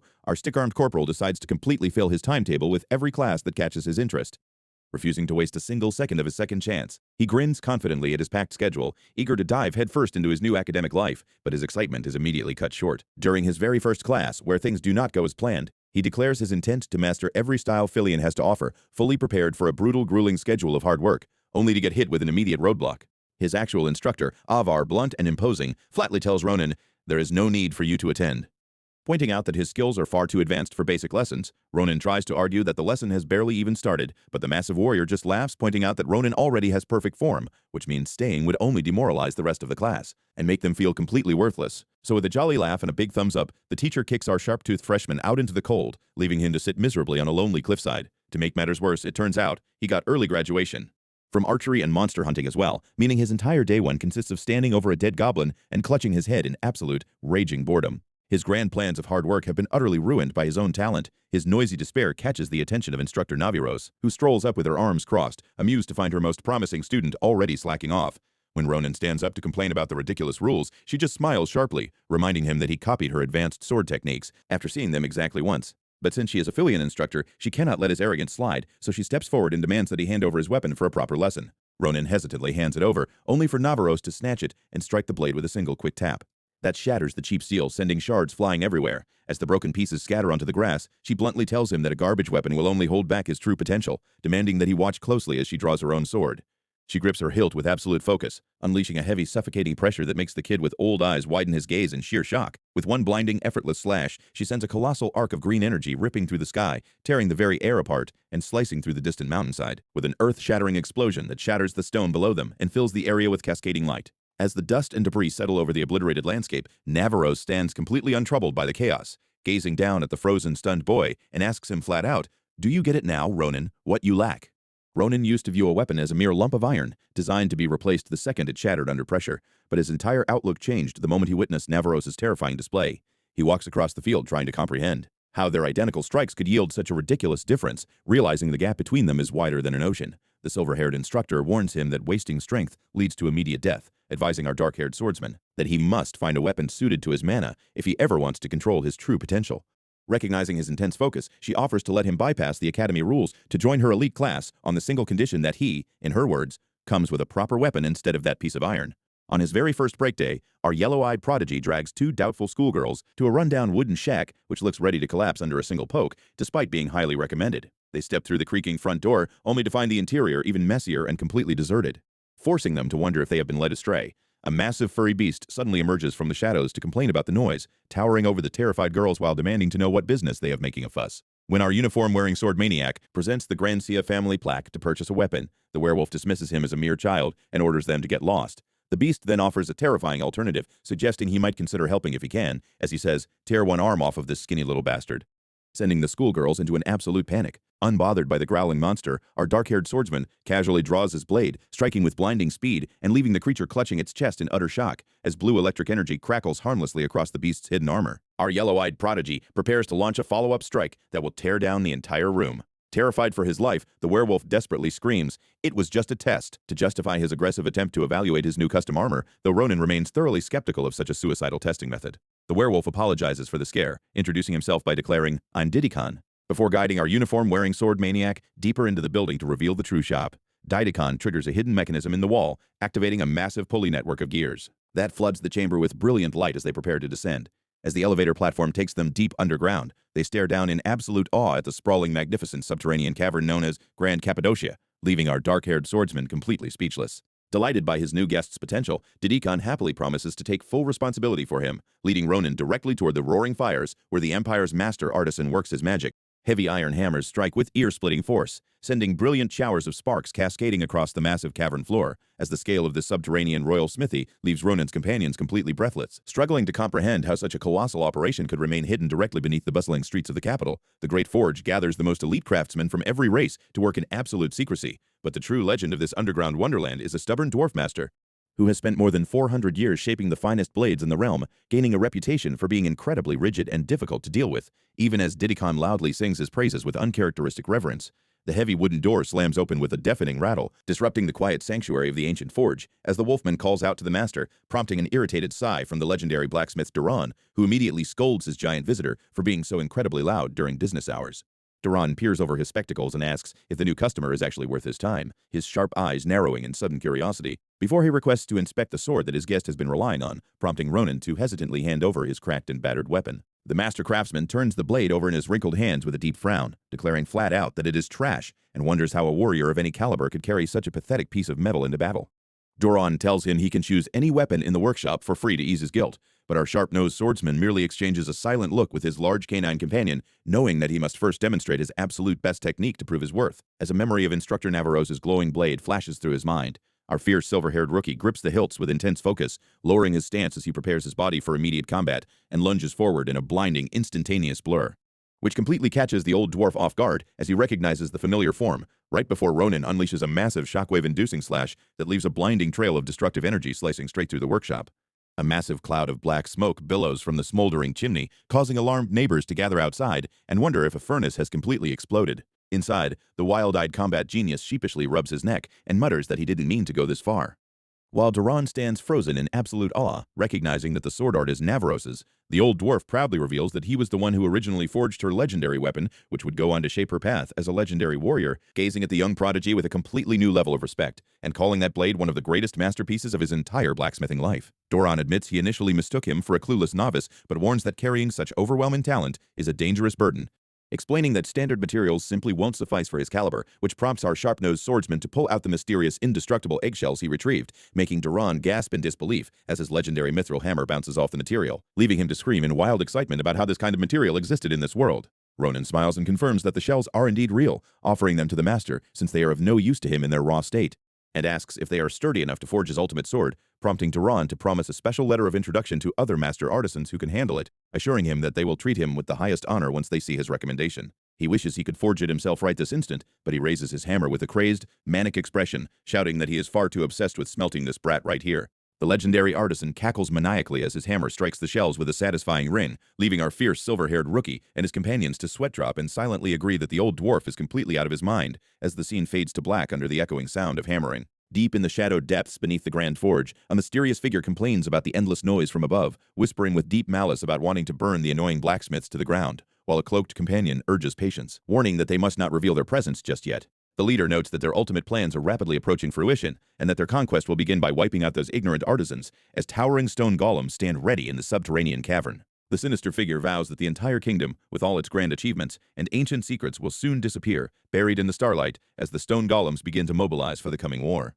A few days after visiting the depths of the Dwarven Forge, Ronan strolls through the sunny Academy grounds, absolutely delighted that the Empire's greatest blacksmith is personally crafting his new weapon, while his companions Assel and Maria commission the other Dwarven masters, paying for the entire haul with a golden dragon medallion that lets them buy whatever they want, entirely on the house. Our sharp-eyed rookie notices the strange looks from passing students, but he has a bigger problem on his mind, since his custom blade will take at least half a month to complete. Wondering how he should kill time while his friends are in class, he stops in his tracks as he realizes he has wandered right in front of the massive training center reserved for upperclassmen, known to everyone as Galilean Hall. He stands before the grand entrance, remembering that Instructor Navarrose told him to only report to her class once he acquired a real weapon, and since he has a decent temporary blade on hand, our wild-haired freshman decides today is as good a day as any to join her, only to freeze when a terrifying presence looms right behind him. Before he can even spin around to face her, a hand clamps down on his ear with agonizing force, making him cry out in pain as Instructor Navarrose demands to know why he took so long to show up to class after getting his hands on a weapon. She glares down at the trembling boy, accusing him of skipping her lectures, and completely ignores his desperate pleas about having a good explanation as she drags him by the ear toward the heavy doors, promising to listen to his excuses on the way. While Ronan screams in helpless frustration, the commotion catches the attention of a student inside, who wonders what all the racket is about, while a quiet teaching assistant clutching a stack of papers stands by the window.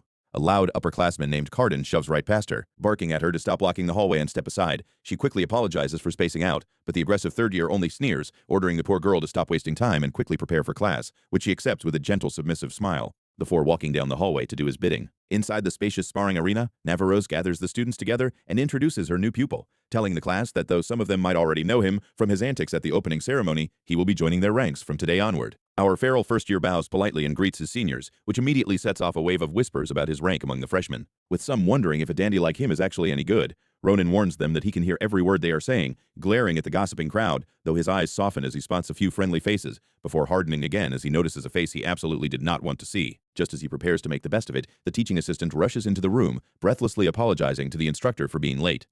Ronan instantly turns around in surprise, recognizing a voice that he never expected to hear in this place, while Navarrose tells her helper to catch her breath before pointing toward Ronan to introduce the famous junior they had discussed before. The assistant steps forward with a bright smile, greeting Ronan warmly, and introducing herself as a second-year martial arts student and the class assistant, revealing her name is Adeshin. She smiles gently at him, expressing her hope that they can get along well, leaving Ronan completely stunned as he recalls the legendary general. Adeshin Academy, the woman celebrated for her brilliant mind and unmatched tactical prowess, who shattered expectations to become the Empire's first female general and earned the terrifying nickname of the Iron Lady, commanding massive armies with an unwavering resolve, where every soldier under her banner knew that molten iron, rather than blood, flowed through her legendary veins. Our sharp-eyed rookie stands frozen with a wooden sword in hand,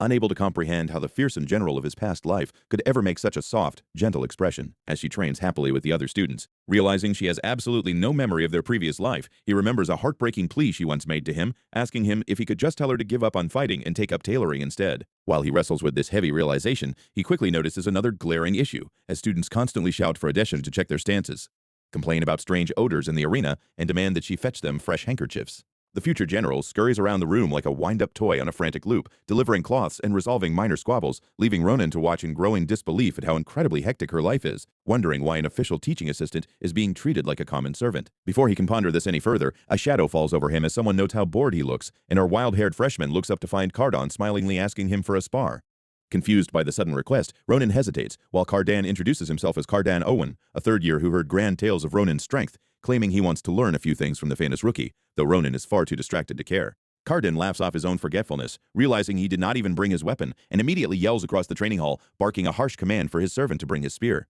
Adeshan instantly calls back and promises to bring it right away, scurrying off to the weapon racks, while Ronan stands there in silent, simmering disbelief. A dark anger begins to pool in his chest at the insult, his eyes flashing with a dangerous light as he wonders how this nobody dares to speak to the legendary general in such a degrading manner. When Adeshan returns and hands over a long spear, Cardan's face immediately contorts in anger. He screams at her for bringing a long weapon, demanding to know if she forgot he switched to a short spear, and though she flusteredly explains she was just remembering his preference from the last class, the bully only sneers at her defense, using the heavy wooden shaft to strike her across the shoulder, while shouting that she has no right to talk back. Adeshan winces in pain as he hits her again, sneering that she is not even qualified to attend classes, insulting her for begging the instructor just to be allowed in the room to do chores. While the poor girl looks downcast and repeatedly apologizes, the bully stands triumphantly over her. But before he can raise the weapon for another strike, a hand shoots out and grabs the wooden shaft like a steel vise, stopping it dead in its tracks as Adeshan looks up in utter shock. Cardan demands to know what he is doing, only for our feral first year to coolly accept the invitation to spar, explaining that if they do not settle this right now, he cannot guarantee what he might do to him. The third year stammers in confusion at the sudden shift in atmosphere, but Ronan only tightens his grip on the weapon, staring him down with eyes full of absolute unfiltered malice before calling him a fucking dumbass.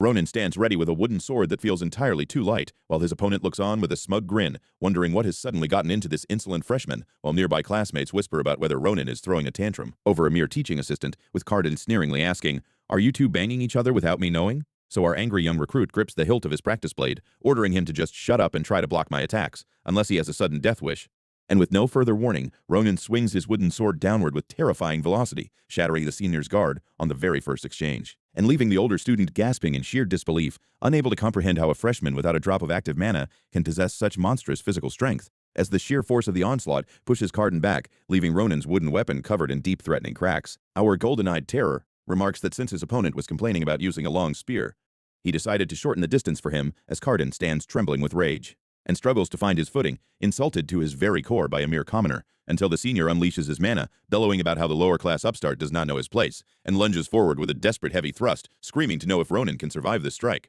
But the feral freshman simply parries the glowing spear tip in a blinding collision of wood and raw force, sending a massive splinter flying off Ronan's sword. Yet the momentum does not slow down for even a fraction of a second. As the broken wood spins away, Cardan's spear is violently knocked aside, leaving him completely exposed while Ronan calmly assures him that he is doing just fine, and before the senior can recover, Ronan tells him to worry about his own skin, and launches a swift counterattack. A heavy strike slams directly into the senior's side, causing him to howl in sudden pain, followed immediately by a brutal blow straight to his jaw, prompting our sharp-faced slasher to adjust his grip, bringing the cracked wooden blade down hard on his opponent's head. And finishing the combination with a vicious downward swing, Cardan collapses onto the floor like a sack of wet sand, his eyes rolling back as his consciousness slips away, while Ronan stands over his limp body and quietly warns him that he is lucky to be inside the academy, because a stunt like this in the outside world would have cost him his life, while the surrounding crowd watches in stunned silence, unable to believe that the top-ranked third-year student has been completely dismantled, prompting Ronan to turn his gaze toward the rest of the group, ordering the second bully who demanded a handkerchief to step forward, telling him that if his clothes smell, he should wash them himself. And as he steps forward, Ronan demands to know why they are treating the Academy's teaching assistant like a common servant, promising to personally rip his nose off for his arrogance, until Adeshan runs forward to intervene, desperately begging Ronan to stop this madness, insisting, "I have no idea why you're doing this, but really I'm fine."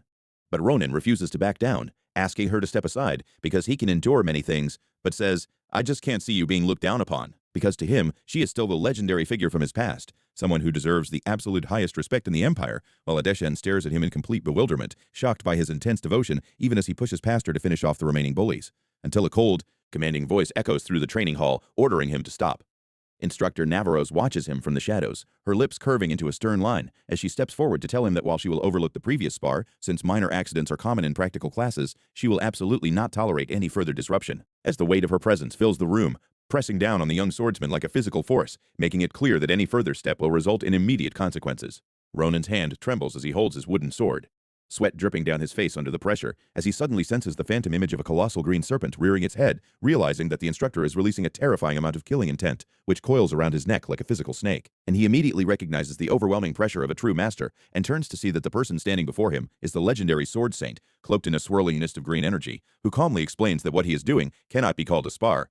And as the person in charge of Galilean Hall, she makes it clear that she will not allow any more deviation from the Academy rules. As she locks her gaze onto him, with absolute authority, Ronan looks up and struggles to maintain his stance, gripping his practice sword with white knuckles, protesting that this is a private matter between him and the assistant that the instructor has no business meddling in. But Navarros does not even blink, her gaze narrowing as she commands him to stand down. Yet instead of complying, Ronan's stubborn defiance flares up, refusing to bend even to a sword saint, as he refuses to release his weapon. He curses her under his breath, prompting Navarros to sigh and declare that there is no other way, unleashing her signature lamenting snake technique as a massive spectral serpent of green energy towers over Ronan, striking downward with a thunderous roar. Yet the fearless recruit simply grins wildly, bracing himself as the green smoke engulfs him. The impact rattles the entire training hall, the shockwave blowing outward and knocking Ronan completely unconscious, sending him into a deep dream of a rainy, blood-soaked battlefield, where in his memory he asks General Regression why she volunteered to lead a hopeless war that everyone else was desperately running away from. But she simply stands in the mud, telling him that one day he will understand that there is a unique destiny in this world that belongs to him alone and cannot be passed on to anyone else.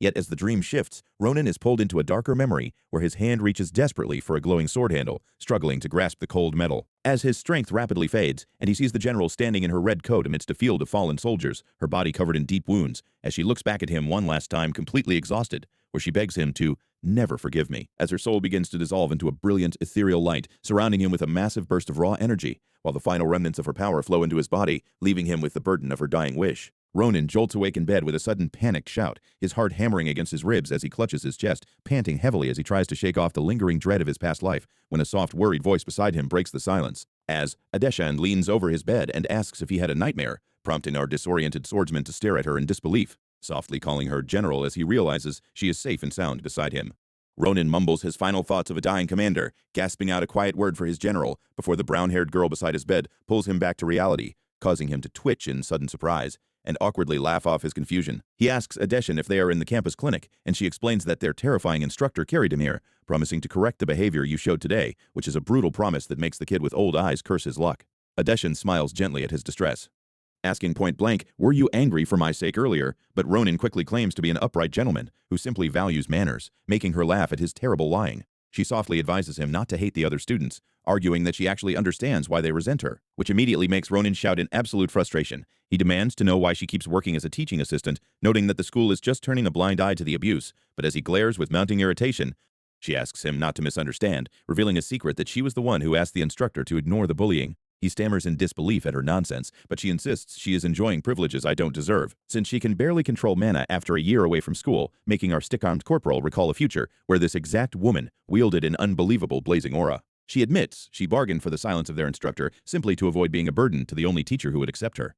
willingly accepting the cruelty of her peers as the price, even though she clenches her fist and quietly confesses that today's humiliation was actually quite painful. He stares at her quiet sadness, unable to shake the tragedy of her struggle, until he finally asks the quiet question that has been weighing on him. He asks if she is going to such extremes because she wants to be a general, shocking her completely with how easily he read her mind, as she looks down and admits that she indeed dreams of leading the empire, even though she is still lacking and knows how reckless it sounds to anyone else. She raises her chin with fierce determination, showing a heavily scarred palm from her relentless daily practice, before a sudden bell warns her that her next class is starting. She tells him to rest well, and he bids her a polite farewell, watching her leave with a bright, encouraging smile. Once she is gone, Ronan sits alone in the quiet room as the haunting voice of his dying general echoes from his past life, begging him that if they should ever meet again,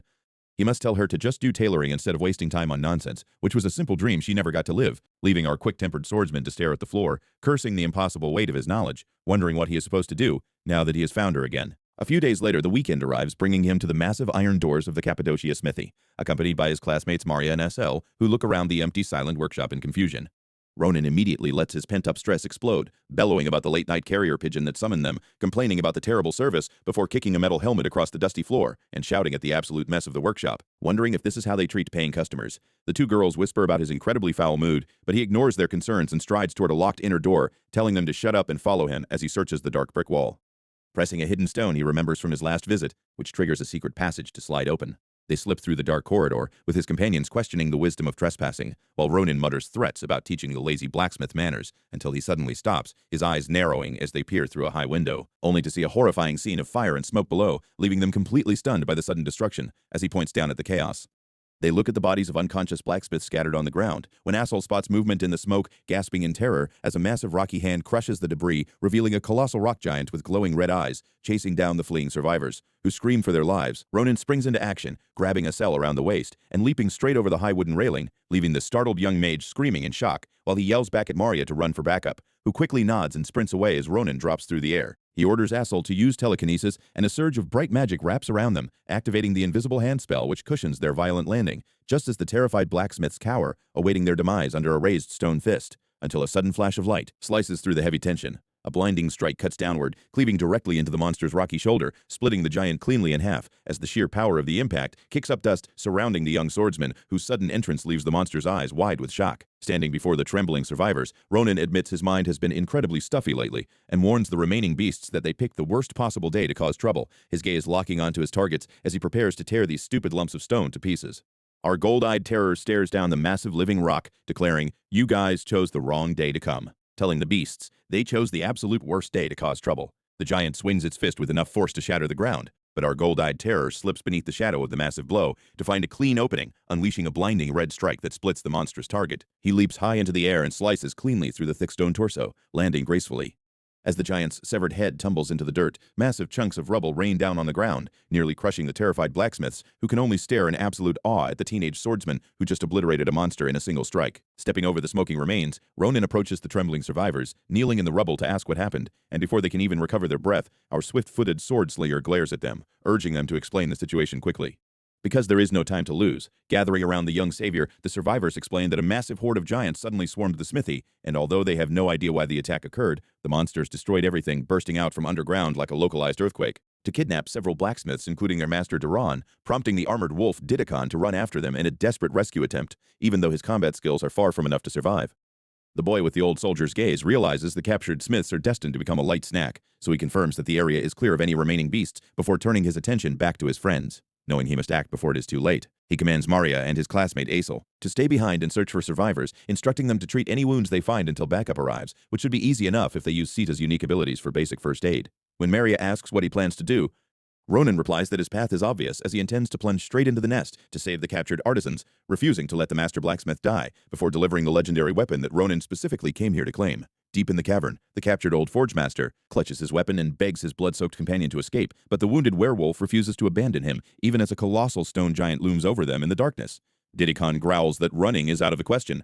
snapping that the old man needs to stop spewing weak nonsense and pick up a blade to help him fight, but Ronan refuses to let his mediocre swordsmanship dirty the magnificent sword he just forged, which he considers his monumental first step toward absolute perfection. As he tightly grips the weapon, Didikon screams at him for being a weapon-obsessed lunatic, pointing out that they are about to die as the giant brings down a devastating fist. The beast lets out a deafening roar as it raises its heavy limb, leaving the old man paralyzed in shock, while the massive stone fist descends, striking the cavern floor with a violent explosive impact that shatters the surrounding ground, causing Ronan to scream out in terror. As the dust starts to clear, through the smoke, he sees that Didikon blocked the rubble with his own body, though the defensive enchantments on his armor have completely shattered under the weight of the blow. Slumping to the ground, the wounded werewolf mutters a bitter curse, regretting that he has to die here, before he could ever finish creating the legendary items he always dreamed of, but his regrets are cut short as a figure descends from above like a falling star, catching the stone giant completely off guard, while the bleeding wolf stares up in pure disbelief, unable to comprehend the sheer speed of the crimson strike that explodes against the monster's face. The massive shockwave ripple causes the giant's entire body to crumble, shattering the cavern walls with a thunderous crash as our gold-eyed terror turns to his allies, casually telling the exhausted werewolf to sit back and take a breath. The survivors gasp his name in shock, wondering how a mere student managed to bypass the endless waves of rock monsters guarding the path, but our swift-footed swordslinger merely chuckles, explaining that he slaughtered every single one of them while rescuing the other blacksmiths. Their jaws drop at the absurd claim, but Ronan cuts off their protests, reaching out his hand to demand Ronan's magnum opus since his own blade is completely ruined and useless. Ronan eagerly hands over the unfinished masterpiece, and as Ronan wraps his fingers around the leather hilt, the legendary blade hums with anticipation. Right on cue, two massive stone giants rise from the surrounding rubble, locking their glowing red eyes onto the group, and lunging forward with massive, outstretched hands. Wanting to see exactly what this new weapon can do, our gold-eyed terror unleashes a single fluid slash that cuts through the cavern atmosphere like a hot knife through butter. The blade sails effortlessly through the air as Ronan leaps forward, leaving the giants frozen in absolute shock as their thick rocky armor begins to split apart. An overwhelming wave of crimson pressure erupts from the blade, pulverizing the massive monsters into dust and blowing away the surrounding rubble. As the dust finally settles, our young swordslinger looks down in absolute disbelief at the slender blade in his hand, while the old master blacksmith can only throw his head back and laugh, immensely proud of the masterpiece he forged. Ronan mutters a curse of pure astonishment, realizing he has never held something this absurdly powerful. The ecstatic old blacksmith proudly beams, asking, "What do you think, Ronan? Do you like La Mancha?" Which Ronan recognizes as a name from a stargazer. And Duran explains that the blade is lighter than a feather, but harder than mithril, and as it drinks the blood of their enemies, it activates an incredible self-regeneration trait that allows it to repair any chips or cracks, leading Ronan to realize the blade was forged using Sita's discarded shell. He praises the old craftsman's skill, while the nervous wolf reminds them that a war zone is no place to boast. The wounded werewolf urges them to quickly flee the cavern, but Ronan shakes his head, telling him to take Duran and run ahead, because his sharp battle instincts detect something else, and he glares into the dark, warning, "There are rat bastards hiding here." Deep within the crystallized tunnels, hiding in wait, a menacing hooded figure with glowing red eyes watches them silently, revealing that there are indeed much larger threats lurking in the abyss. Looking at the fallen monsters, our sharp-tongued swordsman mutters that some rat bastards must be behind this, which prompts Didikon to ask what he means by that, leading Ronan to explain that rock giants are normally solitary creatures that stay quiet unless provoked. But as his fingers trace the cold stone wall, he notices a bizarre symbol etched into the rock, pointing out the suspicious tattoo on the back of the giants' heads, which reveals a glowing magic circle flaring to life on the cave wall. Unveiling a hidden spell that Ronan immediately asks Duran to identify, the master blacksmith shakes his head and admits he cannot be certain of its origin, explaining that the lingering mana is a pretty insidious one, and was undoubtedly used to drive the peaceful rock giants into a violent frenzy, leaving Duran to wonder who could have orchestrated such a scheme, while the boy with the cold eyes looks towards the dark crevices ahead. Knowing that the answers lie deeper in the earth, our dark-haired troublemaker decides to press onward, alone to find the culprit. Slipping into the narrow opening and stepping carefully through the pitch-black tunnels with his sword drawn, as he ventures further down the damp path, his suspicions grow stronger with every step, especially when he spots human-sized footprints alongside the giant tracks, and finds a glowing purple mana stone placed on the wall for surveillance, confirming they have meticulously guarded their operation, but our dark-haired troublemaker keeps advancing silently until he suddenly freezes in his tracks. Staring into the cavern's depths and straining his ears to capture the faint echoes, he realizes there are voices whispering nearby, which causes him to crouch low, creeping closer to the rock edge, and peer through a gap in the stone, slipping through the shadows only to gasp in utter disbelief. At the sight of jagged, glowing yellow crystals, beside this massive, pulsating crystal structure, two cloaked figures stand in deep discussion, looking at the jagged shards while talking about their plan. And they wonder about the massive spiked lump of energy, noting that its immense size makes the other rock giants look like infants, which makes the two conspirators realize something is wrong. Because their control over the giants is vanishing, they realize a third party has breached their security, while our lethal recruit listens closely, his hand tightening on his hilt, as the male cultist, Eduan, curses the Imperial forces for moving so quickly, leading the female cultist, Cyrilla, to point out that they cannot control the massive crystal entity yet, and ask what they should do next, to which Eduan suggests they simply slaughter everyone in their way, but they are running out of time, and Cyrilla insists they must abandon the facility and retreat immediately. Eduan scoffs at her caution, but agrees to fall back, promising to clean up their tracks first, which means preparing to incinerate the entire cave by conjuring a spark of destructive fire magic. Cyrilla gives him her silent approval, but as the heat rises, the sudden scent of sulfur alerts Ronan, whose presence is simultaneously detected by Eduan, leading the grinning cultist to unleash a sudden massive wave of fire, shouting that an uninvited guest has been bothering him, as a wall of roaring flames sweeps across the cavern, completely engulfing Ronan's hiding spot in a blinding explosion. Eduan laughs at the easy kill, but our sharp-tongued swordsman leaps clear of the blast, landing gracefully on his feet amidst the swirling smoke, and as the dust begins to settle, he stands before the startled cultists,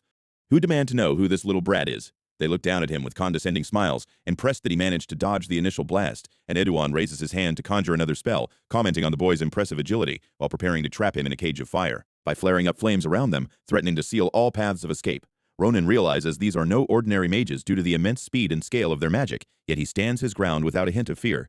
even as Eduan demands to know how he managed to bypass their security, and Cyrilla mutters that it should have been impossible, leading Ronan to prepare to strike and fire back that he is the one who wants answers. He demands to know their true identities, but Eduan merely mocks his bravado, enjoying the entertainment before the kill, telling Cyrilla that a target who fights back is far more satisfying, ignoring her warnings that they are wasting precious time, and declaring that there is no time left anyway, mocking the Empire's impending doom as he flashes a sinister grin, boasting that everything will be buried in starlight. That single ominous phrase strikes a deep chord within Ronan, triggering a sudden memory of a ruined past, and his voice drops to a deadly whisper as he asks what they just said, demanding to know if they truly understand the weight of the empty words. They are blabbering so carelessly, his eyes burning with a terrifying animalistic intensity, as he calls them out to their faces. "You Kai bastards." Eduan suddenly feels the temperature in the cave plummet, choked by an overwhelming pressure, as Ronan calls them rat bastards once again, leaving the two cultists standing frozen under the shadow of his massive blade, as Ronan steps forward, declaring that they are both coming with him, repeating his demand with chilling certainty, while a golden magical vortex swirls around the cavern, and as the flames lick at his boots, he warns them that he has a lot of questions ready. Eduan scoffs in disbelief, asking if this brat has truly lost his mind, mocking the idea that a mere kid could capture them. As his hand flares with destructive magical fire, he sneers, asking if Ronan honestly thinks capturing them is possible, but Ronan simply answers yes, unleashing a sudden downward slash of his sword, which scatters blood droplets through the heated air, cutting through the cultist's defense in a single instant, proving that it is indeed possible as Eduan's severed hand flies cleanly from his wrist, turning his smug smirk into absolute horror, and before his scream can even echo through the cavern, Ronan tells him just lie down quietly. Eduan collapses to the ground, clutching his bleeding arm, his fingers clawing helplessly at the bloodstained rock, while Cirilla watches in utter shock, unable to comprehend how her companion was instantly defeated, even as she tries to summon her own magical energy. But Ronan's hand clamps around her throat like a steel vice, lifting her off her feet as he stares coldly into her terrified eyes, smiling and warning her that from this point on, it'll be a good idea to answer me obediently, unless she wants to end up exactly like her partner, leaving the trembling cultist completely at the mercy of the boy with the cold eyes. Ronan makes it clear that cooperating is the only way out. As he corners her against the cavern wall, she desperately scrambles backward, conjuring a shimmering golden barrier to block his incoming strike, but our fierce little firebrand doesn't hesitate for a second, slamming his blade hard against the magic dome, mocking her futile attempt at resistance. He admits the magic shield is surprisingly sturdy, yet with one violent downward slash, he carves straight through the golden construct, leaving the blonde half-elf staring in pure terror. Unable to comprehend how a simple blade sliced through pure mana, our sharp-eyed swordsman drives his advantage home, striking her down onto the cavern floor, where she collapses coughing up blood. While he peers down at her with a chilling gaze, he leans closer to demand, "You're a half-elf, aren't you?" She glares back with sheer hatred, struggling against the growing tree-like roots that suddenly wrap around her. A sudden deafening explosion tears through the cavern, forcing him to drop low as flames erupt behind him. But our sharp-eyed swordsman instantly channels his own crimson energy, unleashing a sweeping arc of fire to counter the blast. Only to find a terrifying wooden figure rising from the smoke, he lunges forward to strike it, expecting an easy kill, but he watches in disbelief, as the limb he just severed begins to knit itself back together, morphing into a grotesque cluster of writhing branches. Eduan stands tall with his newly regenerated monstrous arm, warning him to stay away from Cirilla, glaring at Ronan with pure hatred. Unfazed by the freakish display, our ruthless trainee closes the distance, telling the zealot that he still doesn't understand the gap between them, before burying his blade deep into Eduan's flesh. As the cultist recoils in agony, Ronan simply whispers, "You're all screwed." As he prepares to finish the job, he plants his sword right next to the fallen cultist, asking if he wants to follow him quietly, which prompts the defeated Eduan to mutter, "I'll follow you." The plant-armed zealot clutches his glowing limb, letting a highly suspicious grin slip across his face, which immediately puts our sharp-eyed swordsman on high alert. Sensing that something is horribly wrong, he glances back towards Cirilla, noticing that she too is smiling like an unhinged lunatic, and before he can even process their joy, the space around him begins to warp and shimmer, catching him completely off guard. He realizes the cavern walls are fracturing as a massive force detonates right beneath his feet, sending our black-haired menace flying backward through the air, while a shower of rock debris rains down, completely obscuring the battlefield in a thick cloud of dust. A massive root-like foot steps heavily onto the stone floor, and Eduan rushes to his partner's side to ensure she is unharmed, revealing that her feigned attack was the perfect distraction, allowing him enough time to cast a recognition-hindering spell and activate a colossal, armored stone giant. They watch the massive golem tower over the dust cloud, and Eduan urges her to flee to the church to report this nightmare, declaring, "I'm going to see that bastard until the end." Cirilla retreats, clutching her injured shoulder in pain as she warns him that their opponent is no mere child, but a terrifying beast who must be put down at all costs. Out of the settling dust, our young terror steps out from the rubble unfazed by the massive stone construct, and he launches himself forward like a bullet, intercepting Eduan before the cultist can even raise his defenses. A single devastating slash sends the cultist reeling in pain, his feet dragging across the dirt as he struggles to stand, while our ruthless trainee grips his own bleeding blade and asks, "Where do you think you're going?" The cornered cultist looks up in sheer desperation, facing the relentless pressure of his attacker, who snarls through his teeth, making it clear that he still has far too many questions left to ask. Cirilla turns back in horror, seeing her companion completely cornered, and begins channeling a golden teleportation circle, while Eduan desperately tries to hold the line, his hands trembling violently as he grips his sword, exhausted and bleeding from every pore. Eduan collapses to his knees, using his sword just to prop himself up, frustrated that his broken body refuses to obey his commands, while Cirilla realizes she has absolutely no hope of winning this fight, making escape and reporting the threat her only logical choice. A swirling blue energy envelops her form, and she glares back with a promise of absolute vengeance, vowing to hunt down everything he loves and steal it away. Before she vanishes into thin air, Eduan screams in sheer fury, cursing the young swordsman's family, refusing to accept defeat even as his body breaks, as he grits his teeth through the pain, clutching his sword with bloodied, trembling fingers, refusing to let his mission end in failure. He knows this is his only clue to the stars, and he cannot bear the thought of letting it slip away, fearing that his entire world will crumble just like it did in the past. A shimmering portal opens nearby, and he reaches out a bloody hand toward the fading light, desperately begging for the magic to stop. Suddenly, a thick green magical smoke begins to swirl around his sword as a mysterious, powerful blade is drawn from the shadows, instantly freezing the entire cavern in absolute silence, which leaves Cirilla paralyzed with shock as the green energy wraps around her. Edwin looks up in disbelief as the noxious mist coalesces into a terrifying form as a massive serpent summons itself behind them, focusing its attention on the wounded cultists. A figure clad in a white cloak steps forward, demanding to know who dared to interfere, asking, "Who dared to mess with my discipline?" As the magic surges through the cavern, knocking loose rocks from the ceiling, ensuring that whoever this newcomer is, the true nightmare for our young heroes, is only just beginning. Deep inside the dark cavern, our bruised scrap iron master tries to catch his breath, muttering about the massive chaos that just unfolded, right before his eyes lock onto a figure who commands the entire room with a single glance, Instructor Naviros standing before him like an absolute wall, prompting Ronan to whisper her name in sheer relief, though she barely acknowledges him as she focuses instead on the trembling enemy captured nearby, as she summons a glowing green sigil that radiates a suffocating, paralyzing pressure, which the cultist immediately recognizes as a snake-like aura creeping over his skin, realizing exactly who has tracked them down, and desperately tries to crawl away before she grabs him by the jaw with a crushing grip, noting that while he has done plenty of unforgivable things, nothing gets under her skin quite like the absolute audacity of his actions, declaring with cold fury that "you hurt my disciple," which makes her magic begin to surge, wrapping the cultist in a brilliant green light as she promises to show him a glimpse of the bleak future awaiting him, an illusion that unfolds right before his eyes, manifesting as a colossal, terrifying entity that crushes his mind, leaving him screaming in agony, while begging a distant star for mercy. And once the threat is completely neutralized, she praises the scrappy veteran in a boy's body for his incredibly hard work, explaining that the prisoners will be sent off for Imperial interrogation, prompting Ronan to immediately ask if she is referring to Rodan, which she confirms with some surprise, wondering how he knows about such a dark and secure facility, which to Ronan is a golden opportunity, as Rodolan is known across the Empire as the Fortress of Screams, a high-security prison floating in the middle of the sea, serving as a living nightmare where political rebels and high-profile cultists are held, and where interrogators will use any brutal method required to squeeze out a confession, making Ronan beg her to "please let me join in her interrogation," as he grabs her sleeve in a rare display of desperation, pleading for just a single chance, and insisting that it's something really important to me, leaving Naviros staring down at him while weighing the intensity in his eyes, while up on the surface, the Imperial healers are busy treating the wounded survivors of the chaotic attack, allowing Maria and Estelle to finally let out a sigh of relief as they cradle the tiny, exhausted Sita, though Maria quickly grows anxious waiting for their friend to return, until right on cue, our blood-drenched swordsman sneaks up behind them, startling them half to death.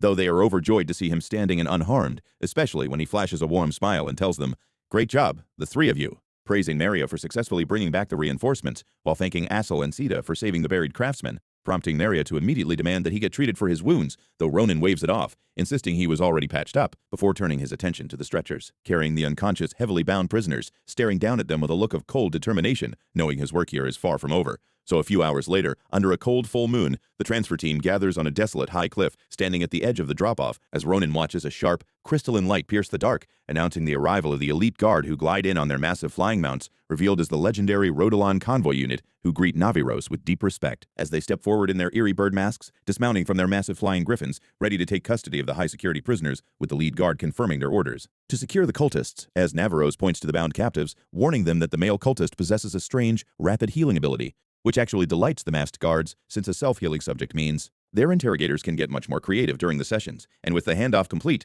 they prepare to depart, promising to contact Naviros the moment the cultists break, as the lead guard gives a polite mocking bow, wishing her continued success in her hard work for the peace of the Empire, before they load the prisoners onto their heavy cart, urging their massive winged beasts forward as they launch off the edge of the cliff, disappearing into the dark night sky, and as the sound of beating wings fades away, Naviros tells Ronan that it will take about a week for Rodolan specialists to loosen the prisoners' tongues, promising to send for him the instant they start talking, instructing him to just stay on standby so you know when you can go right away, asking if those terms are acceptable, prompting Ronan to nod with his heart pounding in anticipation as he offers a quiet, sincere word of thanks to his mentor, watching the empty horizon where the convoy vanished, ready for the dark secrets he is about to uncover. And in the days that followed, time flew by, with the Empire pouring massive resources into rebuilding the ruined Cappadocia, while our favorite overachieving freshman returned to Philleon Academy, spending his days enduring brutal extra-credit training sessions under Naviros, while deep inside the dark waters surrounding Rodolan, the imposing fortress of screams looms as the waves crash against the massive stone structure, echoes of agonizing screams drifting down the damp prison corridors, where an interrogator surrounded by wicked iron tools realizes he has been so absorbed in his bloody work that he lost track of time, wiping his blood-spattered hands as he gazes down at his shredded, breathing victim, whose flesh has been torn to ribbons by claw marks and blades, before lifting a pair of heavy, blood-soaked pliers as the masked torturer wonders aloud if it is finally time for his special guest to arrive. The fortress of Rodolan looms over the dark waters, where a polite old gentleman steps out to welcome them, bowing deeply before our hyperactive swordsman and his instructor as he introduces himself as the head interrogator of this miserable island, and softly announces, "My name is Karaka." He offers a gentle smile that does absolutely nothing to ease their tension, prompting Ronan to watch him with immediate suspicion, while Navarose whispers that this kindly old man is widely feared as the worst nightmare to ever walk these damp stone hallways. As they descend toward the cells, the old man begins laying out the critical facts, explaining that the fanatical prisoners belong to a shadow organization known as Nebula Clasier, a name that even Navarose has never encountered in her years of service, making them far more dangerous than any common syndicate. They have secretly orchestrated massive fires and catastrophic explosions across the continent, which deeply troubles our recycled corporal, who realizes he never heard a single whisper about this group during his entire previous life.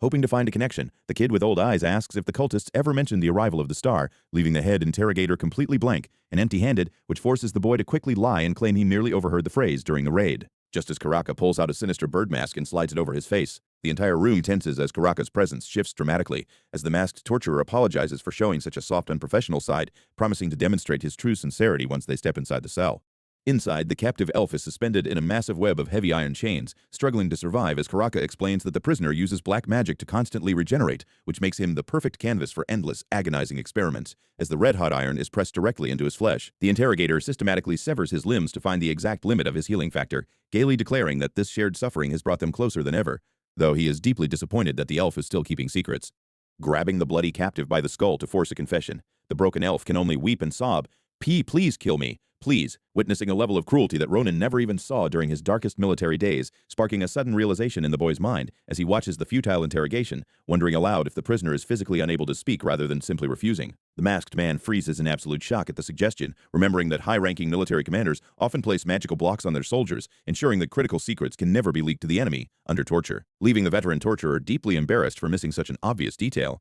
he requests a brief moment to retrieve a specialized tool, returning shortly after with a repulsive, pulsing mass of flesh, and cheerfully explaining, "It eats curses." He describes this grotesque tool as the ultimate key for silent prisoners, pressing the writhing eye directly against the elf's forehead as a brilliant blue light erupts from the point of contact, devouring the ancient mental seal in a matter of seconds. With the block removed, Karaka repeats his question about the arrival of the star, and the dazed prisoner finally mumbles, "The star is an eternal being." He speaks of a holy torch waiting to descend from the sky to save the weak, prompting the captive woman nearby to scream at him to shut his mouth, while Karaka demands to know exactly what is falling from the heavens. The elf mutters that the children of the star will bring about the end, causing Ronan's eye to ignite with a bright, terrifying yellow glow as he gasps out, "Ahayuti!"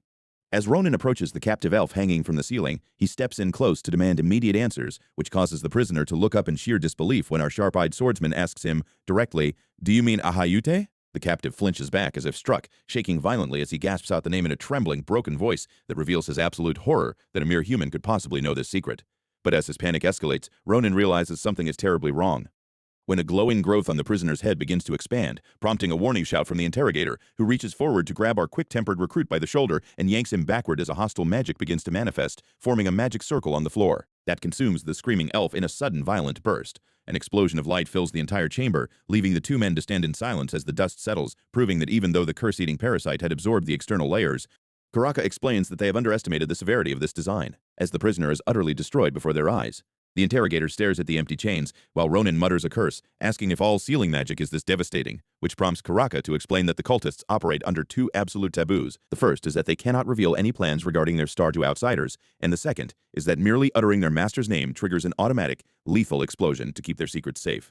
Suddenly, the interrogator places a heavy hand on the boy's shoulder, turning his masked face directly toward him, which makes the young monster slayer tense up in distress as Karaka demands to know how a simple academy applicant possesses highly classified information that only the cult's inner circle should know. The interrogator locks his gaze onto him, pressing him for a straight answer, while Ronan's hand begins to tremble slightly under the sudden scrutiny. Trying to play it cool, our sharp-eyed swordsman claims he has no deep connection to them, explaining that he only learned about the name by pure coincidence, recalling that when he discovered the ruins of Grand Cappadocia, he simply stood watch nearby and overheard the cultists whispering about their divine savior from afar. He apologizes for speaking out of turn in the heat of the moment, hoping this excuse is enough to satisfy the suspicious investigator, who continues to stare at him in a tense, heavy silence. The interrogator knows the story is a partial lie, but he can sense that the boy's intentions are not directed against the Empire. Noticing a deep, burning conviction mixed with guilt and a profound anger, toward the stars that took everything from him, which makes Karaka's presence seem even more imposing, while Ronan slowly rests his hand on his hilt, ready to draw if things go south, as a sharp green streak of energy suddenly flashes across the room, slicing clean through the tension. Navarro steps forward with her sword drawn, confronting the interrogator directly as she asks him, directly, "Are you interrogating my disciple right now?" Karaka raises his hands in mock surrender, stepping back with a nervous chuckle to assure the former sword saint that he was only being cautious before bowing deeply to Ronan to apologize for his brief rudeness. Our quick-tempered recruit takes a quiet breath to steady his racing thoughts, while Karaka looks down to lament the sudden loss of his parasite, which lies motionless on the stone floor after absorbing the residual mana. Ronan asks if the tiny creature was really that valuable, as the investigator leans in to show him the beast. But the parasite suddenly begins to glow with an intense light. The parasite begins to swell violently, pulsating with a terrifying amount of stolen magical energy, which leaves Karaka completely baffled since the beast did not get close to any prisoners. Wondering who on earth could have fed it such a massive curse, while Ronan remembers that he briefly placed the creature on his own shoulder to free his hands while casting a mana shield, leaving the interrogator utterly stunned by the implication. Karaka demands to verify his theory immediately, grabbing the boy's hand and placing the swelling parasite onto his palm, which causes the creature to screech as it begins to draw from the boy's life force. The glowing eye of the beast pulsates madly as it drinks in the dark energy, before it suddenly ruptures with a sharp pop, releasing a violent shockwave of wind and sparks between them. Ronan recoils in pain, holding his singed hand while demanding to know what just happened, while Karaka stares at his own hands in absolute astonishment. Realizing that the curse on the boy is so incredibly dense that the parasite couldn't even contain a fraction of it, he looks at Ronan with absolute seriousness, delivering the shocking news. A curse was put on you. The young monster slayer is completely dumbfounded by the diagnosis, while the investigator asks if he has ever felt physically restricted in his daily life, such as an inability to perform basic athletic feats or handle specific metals that should be second nature to a trained warrior. Ronan stares at the ground in silence, quietly admitting that there has always been a strange invisible barrier holding his body back, though Karaka promises not to pry into his secrets since the solution is far beyond his own skills, warning him that the sheer weight of the spell is terrifying. This realization hits Ronan with immense weight, suggesting that the person who sealed his powers wanted nothing less than his absolute ruin. A few hours later, the carriage is prepped for their departure, and the horses are ready to carry them back to the academy, where they stand on the cobblestone street to say their farewells. Karaka promises to continue the interrogation of the remaining cultist with the curse in mind, while Navarro bids him farewell, ordering him to send a full report to the capital, leaving our quick-tempered recruit to stand in deep, troubled silence. The official nearby notices his grim expression, while our sharp-eyed swordsman admits that he is struggling to process the fact that his own body has been bound his entire life, prompting the official to smile and ask, "Aren't you a student of Philleon?" He points out that the Academy's faculty includes a true master of the craft, the most renowned specialist in curses on the entire continent, who spends her days unlocking the deepest secrets of magic, which are kept under heavy guard, the legendary Professor Maya's secret. While a winged beast pulls their carriage through the dark night sky, our sharp-eyed recruit cannot stop rubbing his eye, complaining that a bizarre irritation has been bothering him, which his fierce sword instructor, Naviros, points out is actually a sign that the massive curse sealing away his mana is finally beginning to weaken under the strain of recent events. Despite the good news, Ronan admits he still has absolutely no idea who could have targeted him with such a malicious spell in his childhood, leaving him completely in the dark about his mysterious tormentor. He shifts the conversation to thank Navarros for standing up to the terrifying Karaka, recalling how the masked official's eyes burned with a brutal intensity. That would have forced him to confess to crimes he never committed had her sword not intervened to protect him. Navarros brushes off the gratitude, stating, "I just fulfilled my responsibility as an instructor, which only makes our impatient cadet admire her character even more." Though he is deeply puzzled as to why a master of her caliber was completely absent from his previous life. He wonders if the sinister organization Nebula Clasier had already destroyed her in the original timeline, or if some other tragic event had quietly swept her away like falling feathers into the forgotten shadows. The next day, Ronan arrives at Philleon Academy's Sherry Forest, entering a dedicated magic practice zone where towering stone pillars are etched with glowing magical circles, marking the path ahead. He is warmly greeted by an energetic senior student who expresses pure joy at seeing him, admitting she would have reached out sooner if not for her strict training schedule, while asking if he has been doing well. Ronan, caught off guard, tries to mask his anxiety, especially since he still has not figured out how to deal with his curse. Deciding to just fake his way through the awkwardness, he forces a bright smile and greets his senior, who happily notes that her days have been much easier ever since Ronan handled the notorious bully Cardan. Although she points out that Cardan now cowers in absolute terror at the mere sight of a spear, prompting Ronan to frantically scream that he will only use a long spear from now on, which leaves the senior student utterly bewildered. The senior shifts topics to his urgent mission to break a curse, and the boy with the old soul explains that he was directed here, though he finds the hidden path through these pillars incredibly tedious, staring intensely at the magic-riddled structures, and questioning the bizarre taste of the professor. The senior warns him that the office is hidden from normal eyes, making it impossible to navigate unless you are a magic student, which is why she requested a reliable junior to guide them, though she looks around wondering why the girl has not arrived yet. Right on cue, a sudden burst of magical energy erupts, and a purple-haired girl lunges forward, wrapping her senior in an enthusiastic rib-crushing hug while screaming her name, completely ignoring their surroundings. Ronan watches in utter confusion as the two girls catch up. Before realizing this is the exact same high-strung noble girl from the entrance exams, Erzsébet Akalusia, who once blabbered about wild beasts and sheep. The two girls continue their cheerful chatter as Erzsébet happily agrees to help, asking what urgent matter brought them to seek out Professor Secret, while Ronan stands there in awkward silence, sweating profusely as he realizes he must introduce himself. As the senior student looks back to introduce her companion, Ronan awkwardly speaks up to greet Erzsébet, calling her by her nickname Eri,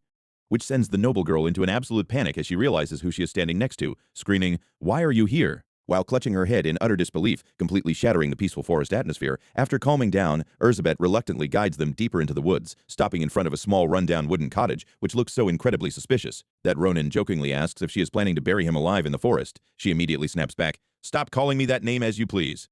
and angrily tells him to shut up and follow her inside, prompting our sharp-eyed recruit to marvel at her incredibly fiery temper. He remembers that her family, the Akalusia house, has deep magical roots, wondering if there is a deeper connection to the Academy's elite as she reaches out to open the door, leading them into the quiet interior of the cottage, where an elderly woman sits silently in a rocking chair, prompting Ronan to look on with caution. Ronan assumes this frail grandmother is the legendary curse specialist, but Erzsébet informs him that they still have one more stage left, stepping forward onto the wooden floor to stand directly in front of the sleeping elder, whose feet rest motionless on the ground. Erzsébet raises her hand, channeling a surge of vibrant purple energy, which leaves Ronan momentarily startled as she chants the mystical word Kashipa, her face half hidden in the glowing shadows of her own power, summoning the names Lunazir and Delphirum before commanding the gate to open. Her eyes glow with a sharp, purple brilliance, releasing a powerful burst of energy that wraps around her as a complex magical sigil manifests in the air, while Ronan watches the intense light show, standing beside the motionless rocking chair, waiting to see what this dramatic spell will actually accomplish. At first, the sleeping elder remains completely still, and Ronan begins to doubt if anything is actually happening. But suddenly, the glowing sigils pulse with immense power,